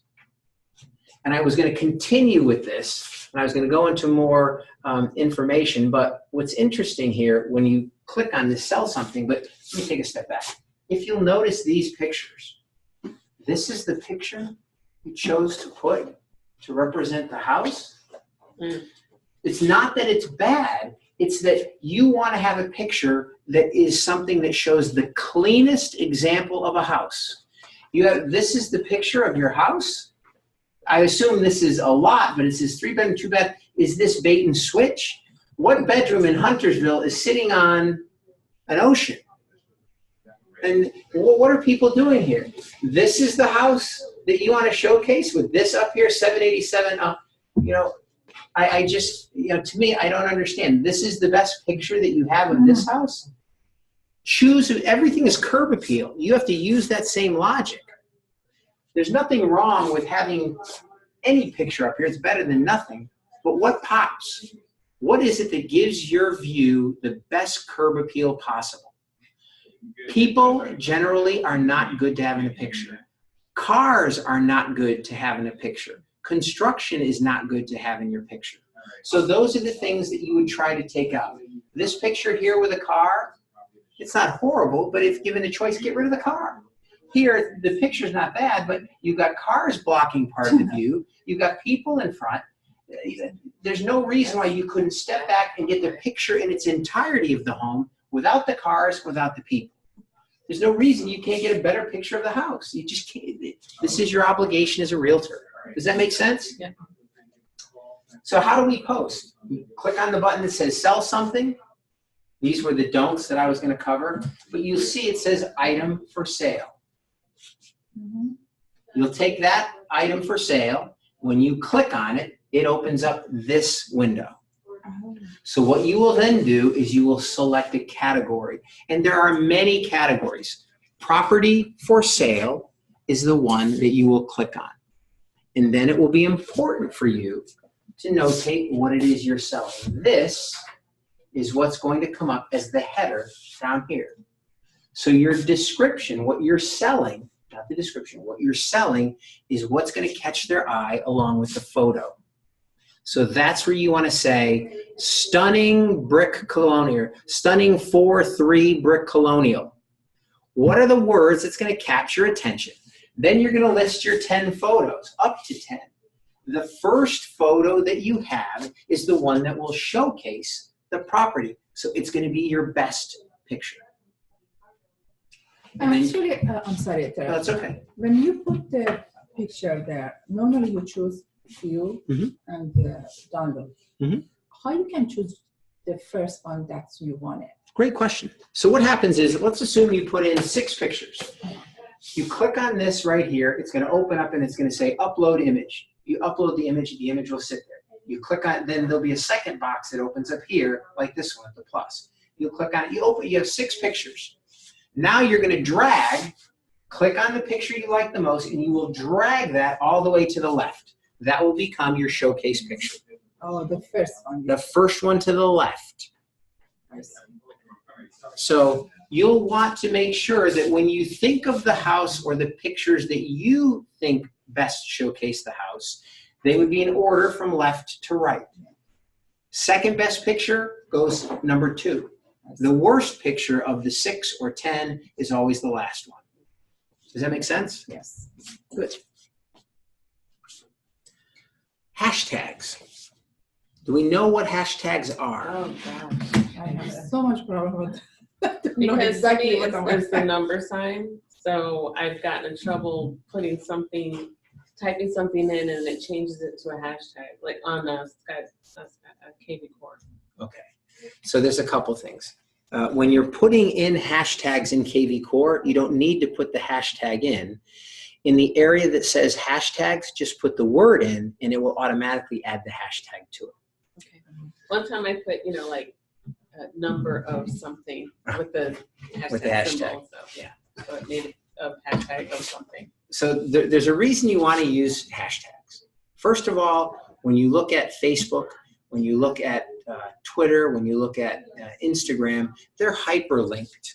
And what that means is if you were to put, as an example, you have a post that you're talking about a house, you should hashtag it in almost every instance. Hashtag Charlotte Real Estate. Hashtag Homes for Sale. Hashtags, what they do, it allows your posts to be seen by people that aren't your followers. How is that done? When you go to Facebook, or you go to Instagram, or you go to Twitter, and you run a search, People run searches for real estate. They run searches for homes for sale. Any of those catchphrases or terms that people would look for, if you have that hashtag in your post, in the myriad of people, when I type in houses for sale in Facebook or in Twitter, it's going to list all of the posts that have had that hashtag in it. All of mine have that.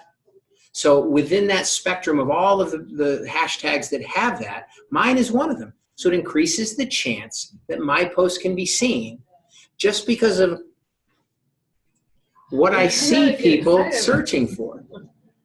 So what are the terms that people look for? Think about it now. Take yourself out of the real estate mode and let's think of yourself being a buyer of a home. If you live in Charlotte and you're looking for a home, what do you generally search? Generally. Size probably, or location. Location.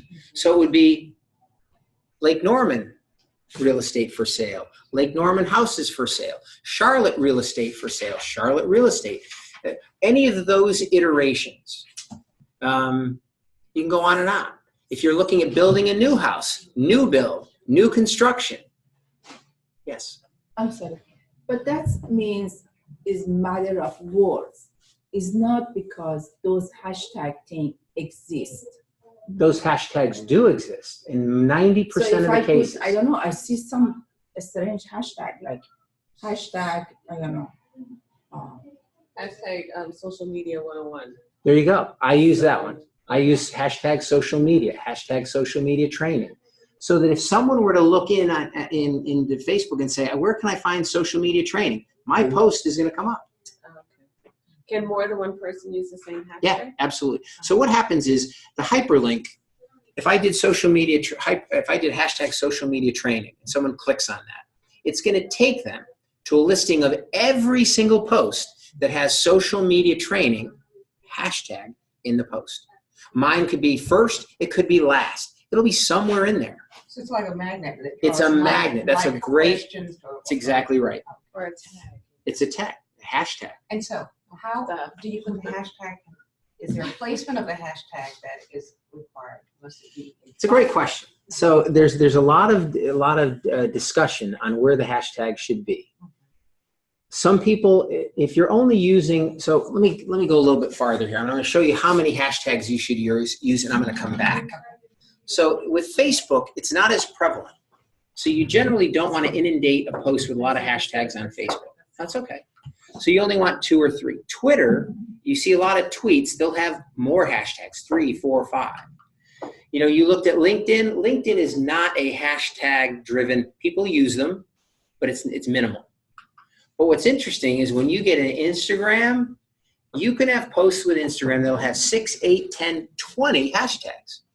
So you would think that having 20 hashtags is not smart. Actually, it works to your advantage. But the way that it should be done, unlike the other pages, when you do a post on Facebook, it would say, check out this house in Cornelius, beautiful 2-bedroom, 5-bath. Hashtag Cornelius Real Estate, hashtag, I can't even think. I'm drawing a blank. You'd have 1 or 2, and it'd be right there in the context of the post. With Instagram, what you should do, and this is going to sound convoluted, is that when people look at Instagram, it has the post, a short number of words, and then it says more. So if you have a lot of content, it falls in the more. So people don't see it in the initial post. They'll see some of the words. So what you'll see, the advanced users will have what they want to tell you, and then they'll return, put a period, return period, return period, and then down maybe 6 or 8 spaces, they'll have all the hashtags. So the hashtags live within the post, but can't be seen when you're looking at the post. You would have to actually scroll down within the post itself to see all those hashtags. But they're critical because it's allowing your post to be seen by people that would search for similar topics relating to your content. It's like you had a home on the water in Cornelius. Waterfront, You could read Lake Norman, it's 100%. Yeah. Because people look for waterfront homes. That should be in there. Hashtag waterfront home. Hashtag waterfront. Hashtag Lakeview, whatever that is. Oh, okay, that was my point. So if I put the waterfront, Mhm. waterfront is not a website. It's not something. That's not. It's just people, they are searching, like they are in Google waterfront. That's exactly. It's And not that they that's would necessarily search it as much on Google, although that is of some value. It's when they're in the respective social media platform.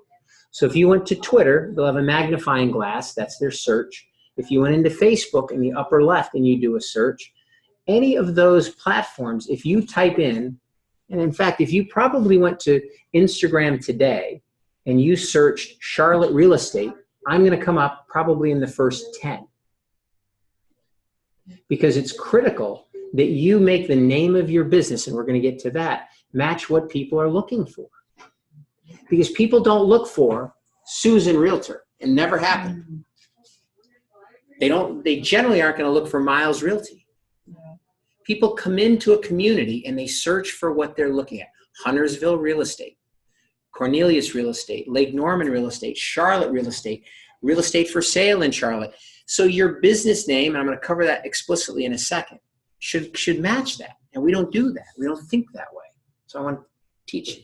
So that's in the next, because I'm going to ask about, like, say, GoDaddy. Yep. You get a domain name. Is that, in essence, kind of the same thing? Similar, because SEO on websites is one thing, but within the constraints of social media pages and people searching within those. So websites reside here. Within each social media, respectively, there's a way to title your business name. And those are unique within, whether it's Facebook, whether it's Twitter, whether it's Instagram. Are you going to show us where to put that? Yes, well. So here's the other thing. Here's the do's and don'ts. We talked about blogging. You want to have all of your blogs, not only on Facebook, but when someone clicks on that blog post. Now, this is a client of mine, so I've done this. So of course, I love it. It looks beautiful, all that. But it's important here. When you click on this story, this is going to take you to her webpage.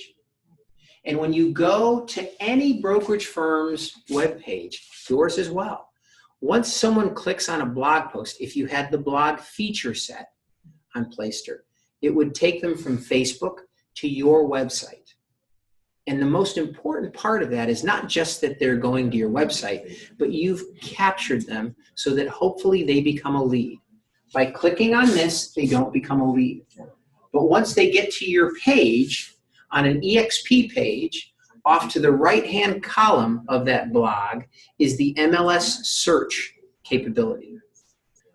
Town, number of bedrooms, bathrooms. So what you're doing is you're putting a prospective or interested homeowner, buyer, seller in a position where they can, if they're interested, search for homes. And once they do that and click on a home that they have been searched for, you do get the information from it. So how can we get more people back to your site, whether they're buyers or sellers, because getting them back to your site is how we generate leads.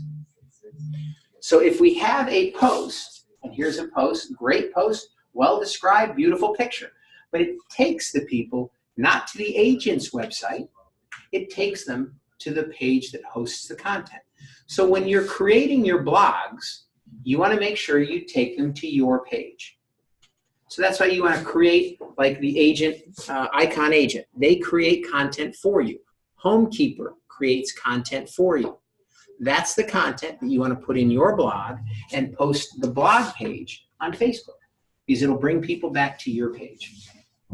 Make sense? Because when you finally post something on social media and you actually get someone first to see it, that's a windfall. To get them to click on it is a miracle. Why would you then get a miracle and have them go away from you? It makes no sense.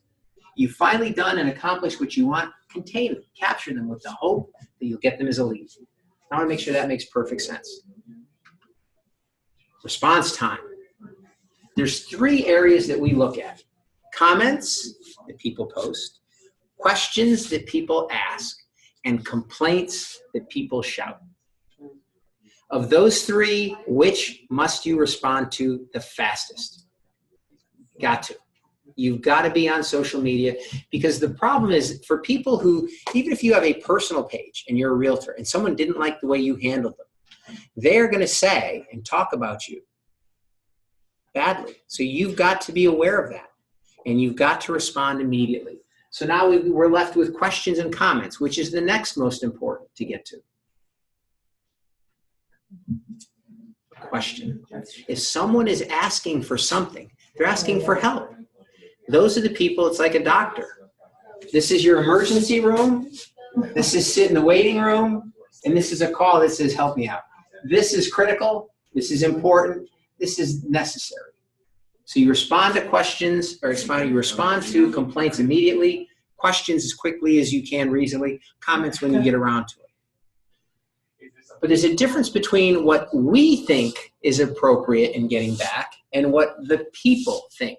Specifically, people expect that you should respond within 4 hours. That is the human spirit. That's what we expect. But most brands, and your name, your business is your brand, we think, if we answer within 10 hours, we're doing fine. And this is an average. So you see there's a disparity here. We respond too slowly. They think we should respond faster. That's not a win-win situation. So you want to be conscious of that, and that you want to try to answer as quickly as you can. Error on the side of too quick, but that means you've got to be on social media more often. Questions on that? Call to action. A couple things here that are important, and I mentioned this earlier, that one post. On your Facebook posts, you should have your phone number, a way to people contact. That's a given. On your Facebook business page, this happens to be mine, you want to make it very easy for people to call you or contact you. Why you wouldn't do that is hard for me to understand. Because as soon as someone comes there, this is the one thing. That cover photo is the one thing they're going to see. We never know how far they're going to scroll down. So we want to make it as easy for them to access. Have it in your cover photo as an overlay. And again, this is, to me, whether you like my picture or not. Your firm, what you do, how they can contact you. As concise as you can. Make sense? Give them a reason to contact you or give them a call to action. Testimonials. How many of you ask at closing your clients to leave you a do you? Good for you. That is a lifeblood for so many things. And then once you get them, there's a couple things here. So on your personal websites, in KV Core, which is EXP's version, you can go in and create your own testimonials. You don't need anybody. You can make them up. You get 50 of them. On Facebook, you can't. You can give people the ability to go to your page, and it would say, do you recommend, it's like Diana says, do you recommend this person? So individual people have to go in and do that on their own. Can't control that.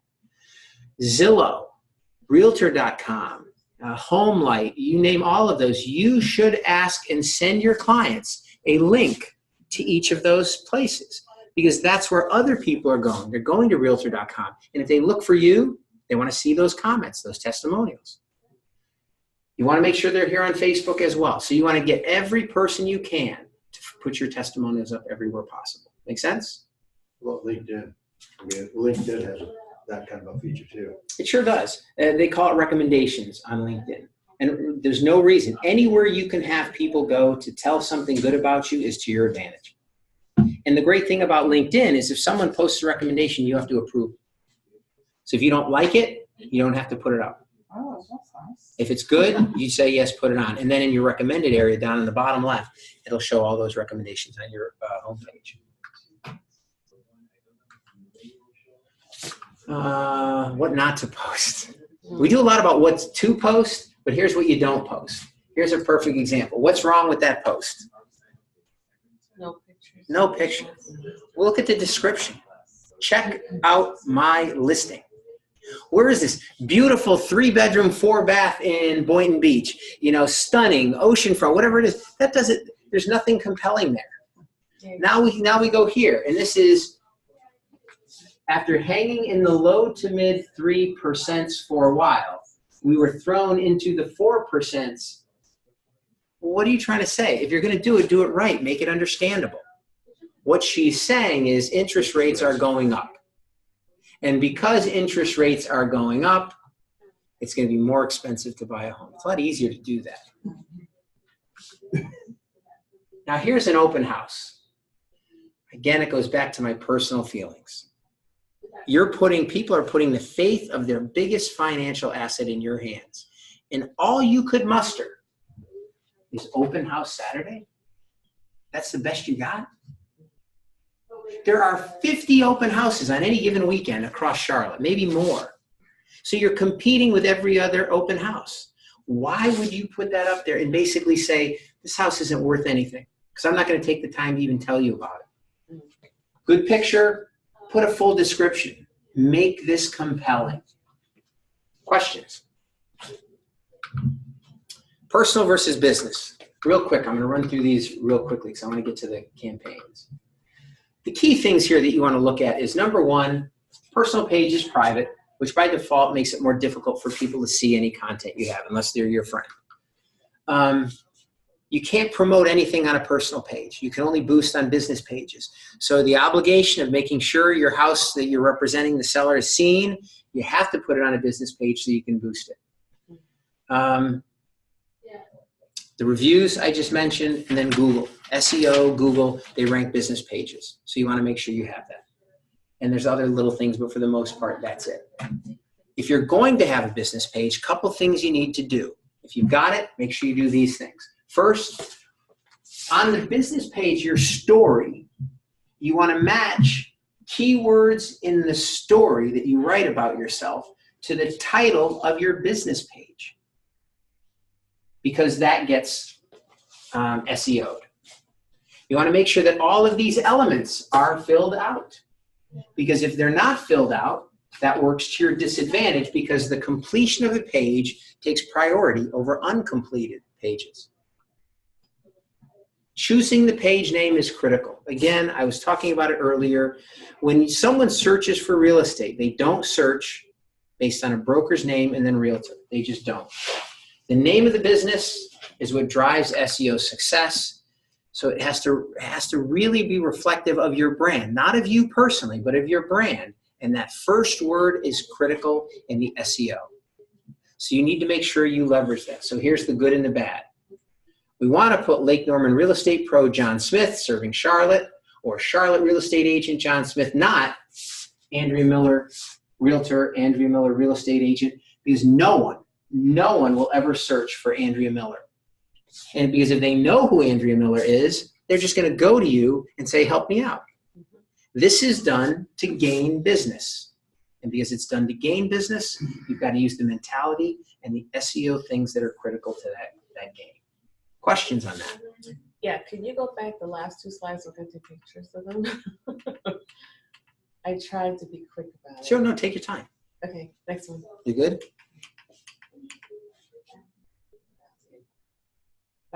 Sure. Now, if there's anything else you want me to cover or backtrack, hopefully I'll tell you the same story the second time as I did the first. So now I want you to go to your business pages. Now we're going to do our lead gen in 30 seconds.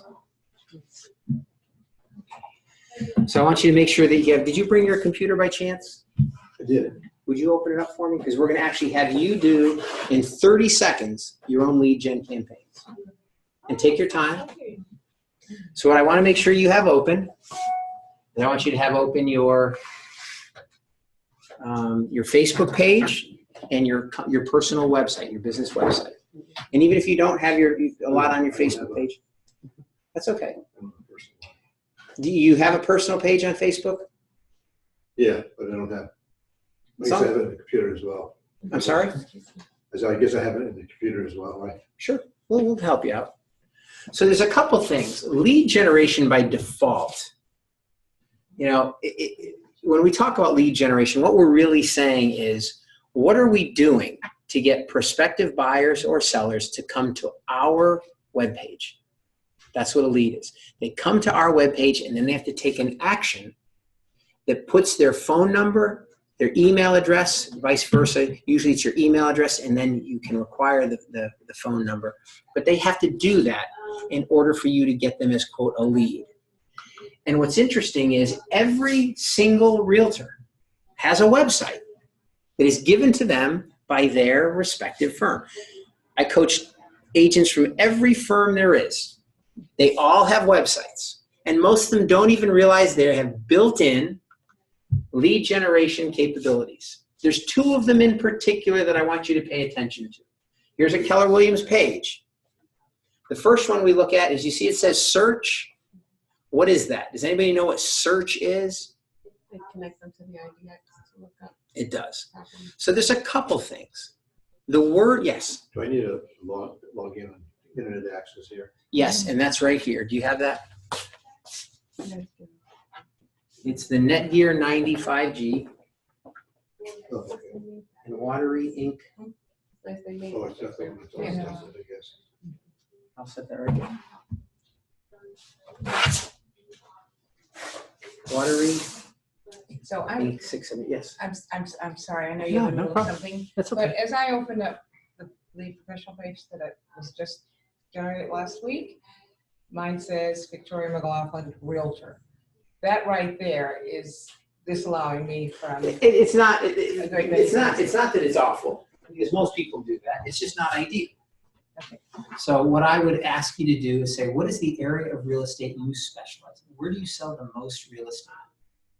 University area, There you go. Charlotte, but Charlotte, and then I would say University. And that's you want to try to make it as concise as you can. And when you look at Charlotte and University, there's almost a choice that's really one or the other, because you could do Charlotte/University real estate agent Okay. or real estate pro, because technically you can't use the word realtor anywhere.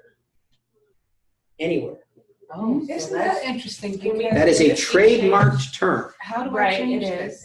Well, it's different if you say that you are a realtor, but technically you can't. You're not supposed to have that. Even if you use the little trademark symbol? Well, and I'm certainly not going to say I'm an attorney for Realtor.com or the National Association of Realtors. I don't want to do that for a minute. But that term cannot be used independent of, like, you can say I'm a realtor, which is why that's fine. But outside of that, you have to be real careful when you use it. I know one, Bill Price, they came to him and said, you got to take stuff down, because he was using realtor. So your suggestion to me, even though this came from an EXP, person who was giving us a little tutorial, sanctioned this and said that's what I should put in here. How do I go about changing this? Because I know that, do I have to take the whole page down? Click about. Click about. About. Oh, about, I'm sorry. And about will give you access to your, Where's about? you should be able to scroll down. I'm sorry. That's okay. Click that, And now it gives you the ability to edit. and I can edit here. So I'm just gonna change my username, or do I change You're changing also your name, my name? just the name, not the username. Okay, so I'm gonna edit. Now, what I would say is this. So here's where you go in and you would say, okay, what is it? Now, there's a lot of them that are going to be taken already. Okay. Mm. The username accurately represents what this page is about. Okay. So then I have to, right now. So someone told you to put first name, last name, and realtor. Yeah, me too. So, Yeah. who shall we name? Yeah, I'm not gonna give them up, but this just, yeah. And this.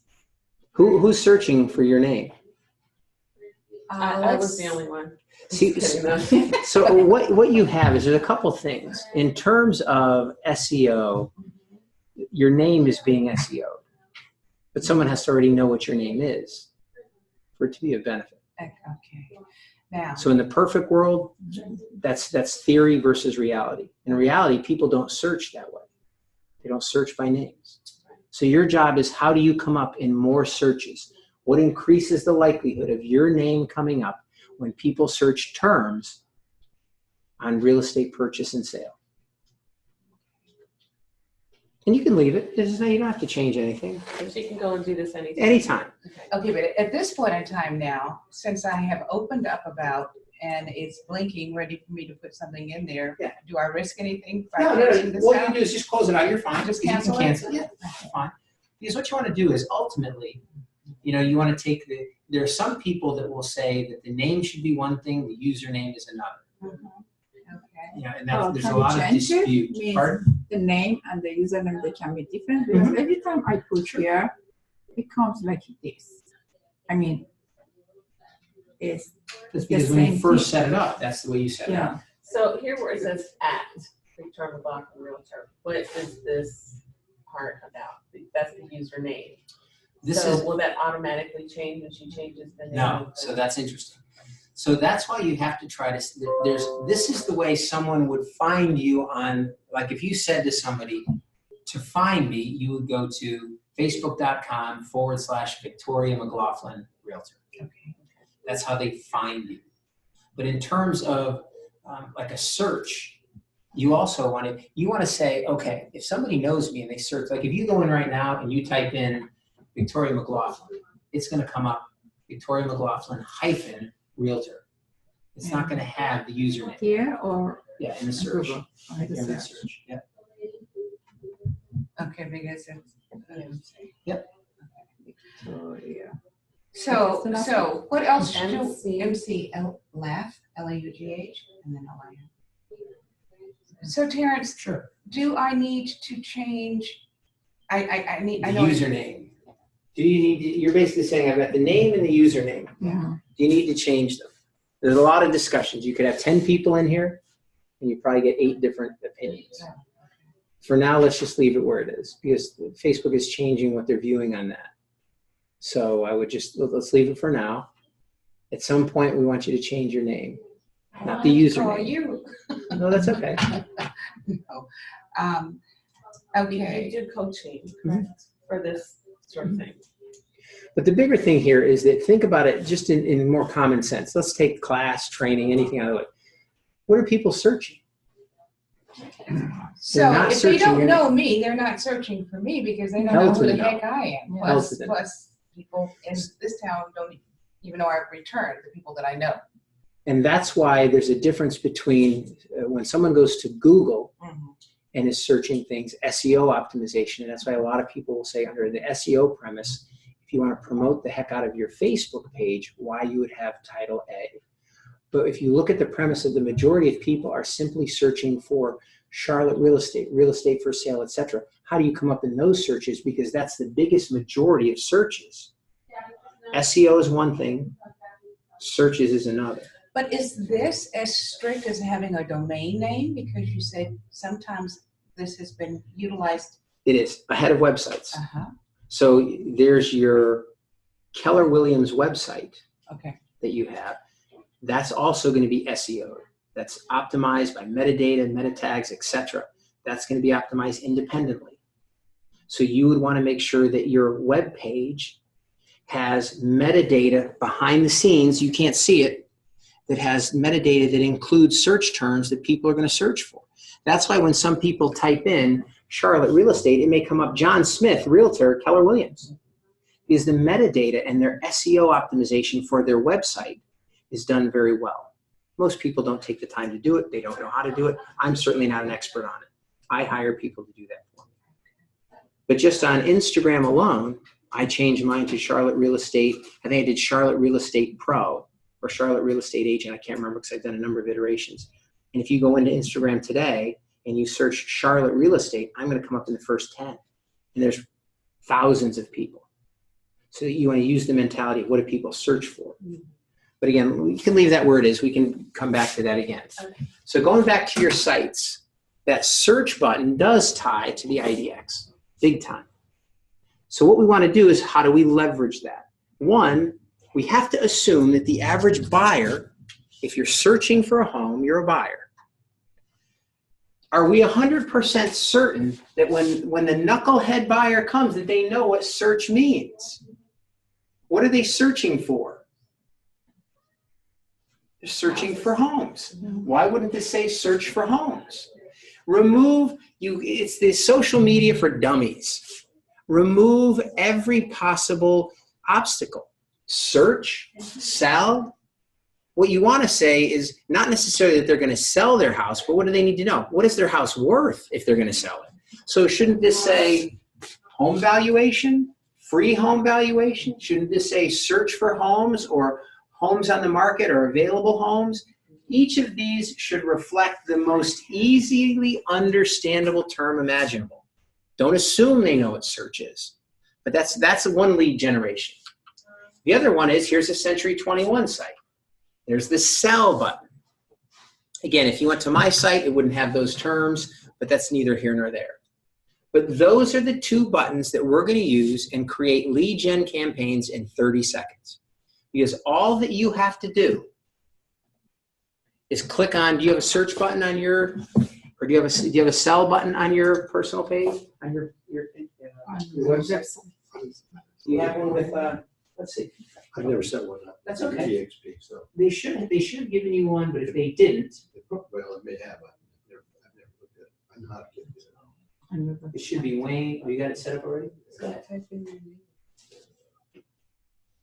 You want to see what someone will see when they see here, when you pull it up. So, yeah. It should be Wayne. Another tab. Victoria McLaughlin. I usually go Normally, there. it's on your, normally I go on my Facebook business, and they have my website. I click on it and go on website. Oh, that's easy. Yeah, that's easy. To go on your Facebook business, yeah, normally we have. I don't see that. No, person. Oh, did I spell wrong? I'm sorry. I didn't have this person. Yeah, person. I was there.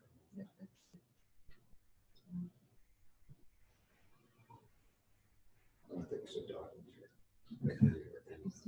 Yeah, but you That have should be search right. listings, your favorite listings. Your connection is up. You should be all set. Why did that go to? There's no email address. And it's just a phone number. I don't know where you went there. You're the, This is the one I want. Yep, you're in the right one. you're the, Let's go back. the customer right now. This is what it So helps. this is on the phone. Yeah, that's not where we want to go. Yeah, so you can't edit Go anything. back to. Maybe you don't have to, edit, we just stay here. Oh, you don't have to edit. I like that it anything. says listing search now. You don't have to edit anything right now. Okay, well. PRSON, that's right. Just your website. Yeah. It may not be set up yet. Yeah, exactly. Now, what's I the don't know other that it is. suggestion? Just go on If it's search. not, that would be the reason it's saying. She wants you to go to search. To search? But just do this. I'm not understanding. Go to search. Well, I can't find it. So you're between a rock and a hard place. If you were a customer on your website, what would you do to look for a house? Where would you go on this page? Let's pretend it says, Agent Orange, and it's not Victoria. Where would you go to look for a house? The listing search. You're asking me? Yes. Oh, where would I go? Go to Yeah, listing so you're search. pretending that you're, You're searching for a home. George So- home buyer. So yours is a little different than that, the Keller Williams I'm showing right I now. didn't see But it. you've got the search, and I'm gonna scroll down. You have the search. Now, where's your, oh, there it is. If you're selling your house, where would someone go to find out what their house is worth? Should be an about. In Click the, on it. See what happens. probably happens on the bottom part. See, this is one of the things that when I've been coaching people at Keller Williams, not every page is the same. Mine was very easy. This is very different. Yeah. So what you want to do is you've got to think of what you're trying to do. So we're going to go with the search. We'll do this for a second. So go back to the button that said listing search. And for you, it says search. All that you need to do, are you on that page that says listing search? Yes, I am. I want you to copy the URL up at the top. Oh, yeah, that's. This is how easy it is. Yes, it is. You practice. Is this one? Sorry. Yep. Yeah, this is it. Copy the URL at the top. Uh-huh. Go to Facebook. Go into create a post on your page. Create a post. Where's two, sorry. See what says posts. Oh, That's right. Where's the character? See what says write a post. yes. Write a post. Oh, Go in here. and paste Oh, okay. the link in. So all you did, literally, you went to your own I websites. need my. Draft. Here, hold on. Would that be the same as draft post? Oh, did you copy it?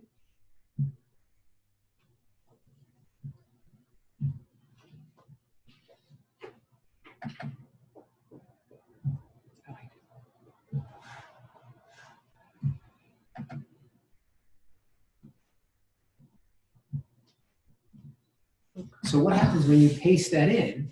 It creates. Pardon?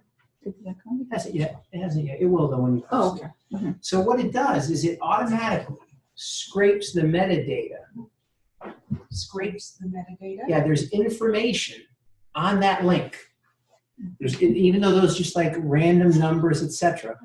That basically created for you. You didn't have to do anything. It created a post for you. It says listing search and it has your name. So all that you need to do now, and you do the same thing, is get rid of that link. So I'm going to scroll back up. My fingers aren't working. I want you to get rid of the link you just put in because now the metadata is already in. So the information that we want in this is already there. Okay. So now you can get rid of that and we're going to type in words that tell people that they need to take action. So again, all we did is go to your web page. We copied the URL on search. We pasted it into Facebook. And now you're going to type something along this lines. Okay. Looking for a home in Charlotte? Click here for the most up-to-date. In Charlotte? Yeah, whatever. It could be Charlotte. It could be in. We're home in Charlotte. Go ahead. Yep. Click below for the most up-to-date. The most up to date? Yep. The most up-to-date. Hyphens in between. Yep. But that's what you don't have to do. This is the up-to-date database of available homes on the market. Contact me for your private showing. And then you're going to put your phone number. Where would I post it on here? I don't see So where what we it says got- post. It's okay. I'll go back. It's right there. You scrunched it up. You all like that? Oh, So so you just hit put it in there. the right, so I thought I had to pick a tab. Thank you. All right, now, and then what do I do? Your phone number, I did it. and then you put, what did I tell you you put at the end? Contact me for your private showing. And phone Who was number. listening to my information? What do you put at the end? Oh, God, I'm so sorry. All of your friends are going to see this. What do you want your friends to do? I want them to Share. share it. You're going to put Please share. You got it. So first of all, how difficult was that? You copied a URL, you pasted it in, and you typed a couple words. Literally 30 seconds. And just enter? And then Wait, those are your own copies. Okay. Yeah, I'm This not. is a picture. You can Should I go type make them these out. corrections, Terrence, with the hyphens, in between? first thing is database is one word. Click below for the most up-to-date. And again, what you're going to do is, this is just one quick example off the top of my head. Yeah, am I gonna remember? Did we copy the URL? We'll go back, we'll do it again. And we sent We're going to do it again on another one. So whether it's search, now you're going to have to watch her do it because you don't have the other feature, which is where people get a free home valuation. I'll show I'm you. just gonna enter now, right? No, Do you have it? We'll wait. take a She's still picture. looking. No, I'm still, homes on the market, contact me for your private showing. ABAN. Okay. And you could say, contact Do me you for a wanna private see this? Wanna showing. take a picture of this since you're over there? Sure, you want to take a picture? At some point, we'll get that set up. Because he hasn't had, his EXP page isn't set up yet. Oh. Spelling I of wonder if available. because I think it's Wayne Dunn. Maybe Oh, wait.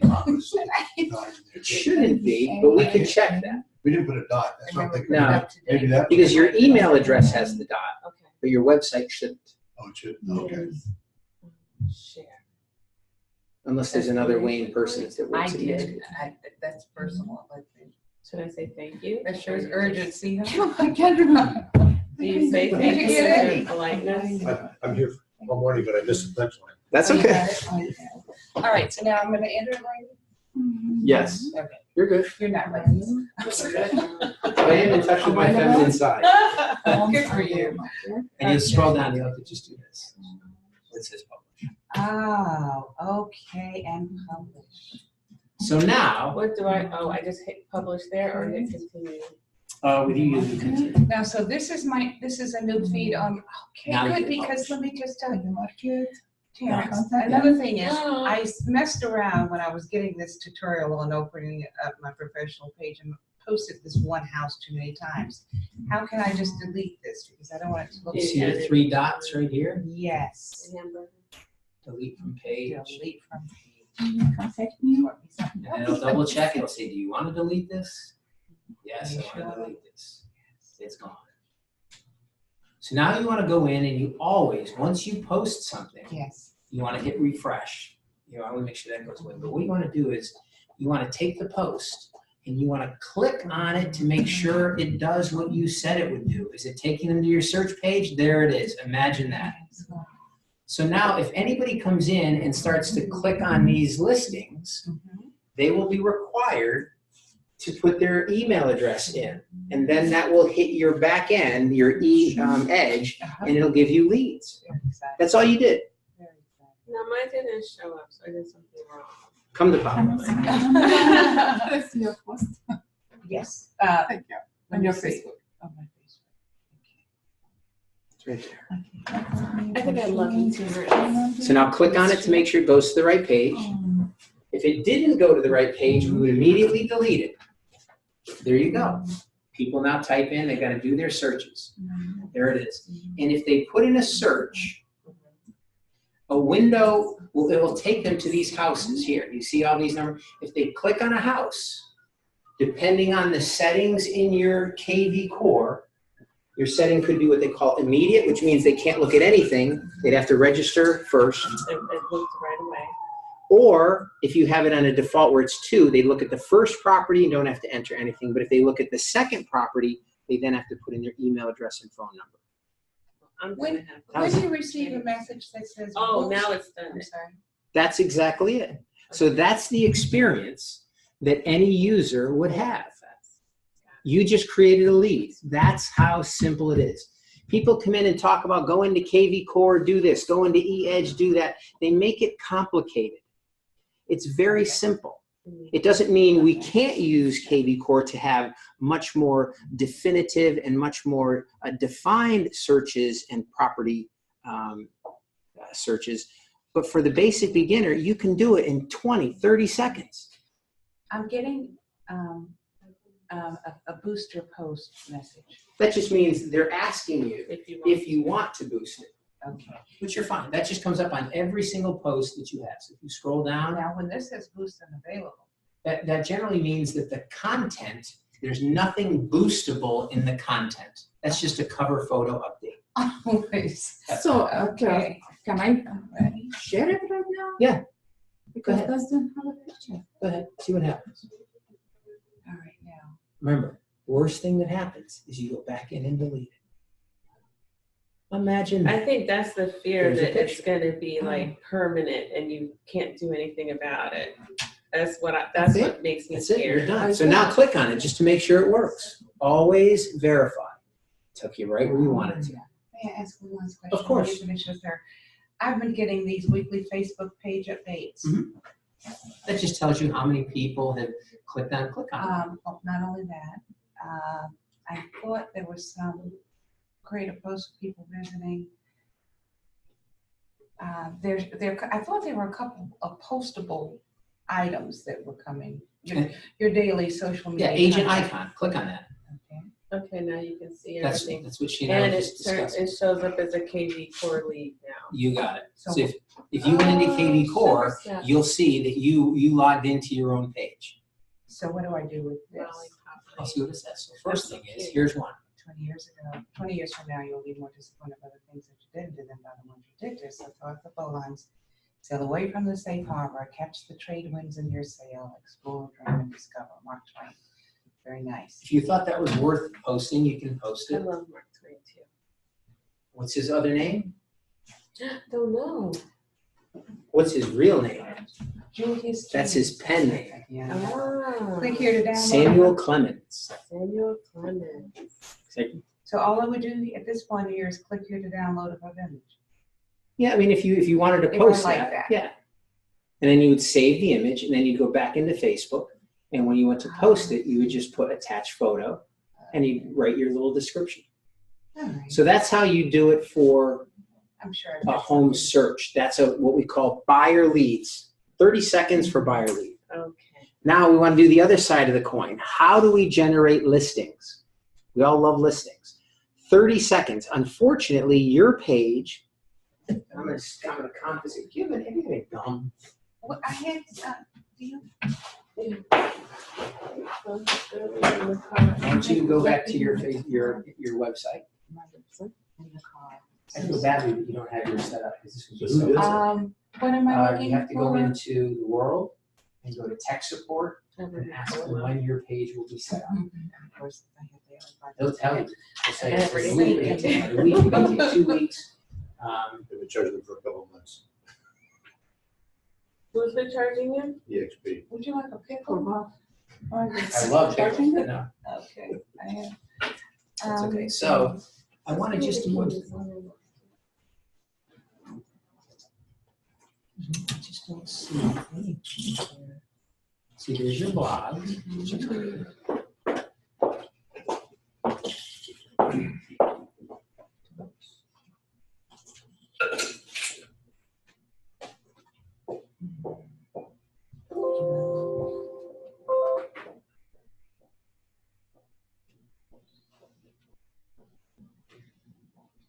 It's all mistakes. There's nothing about selling here. No.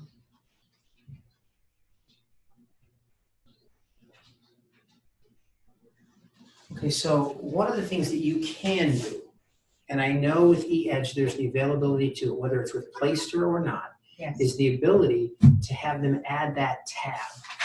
Because a lot of realtors at Keller Williams have 2 websites. They have the standard website that they're given, and then many of them use Playstore or similar to have like a custom page. And that's generally $99 a month, if not mistaken. And there's customizations that you can do. So if you went into eEdge, there are things that you can add to it. But with that said, for us, thank you very much. I have a portfolio. Pardon? And there is somebody in your office take care of that. You should. I heard, yeah, in the. Someone should be able to help you. Someone asked me who can, because somebody, I don't know. Perhaps you have, yes. So the way that we get Oh. free seller leads, assuming you had this sell feature, or it was a free home valuation, is to post on Facebook, and I'm going to have you do that. You've done it before, but I want her to see it. Because once you get that feature set, I'm going to wait till she comes back as well. There is someone in your office. Okay.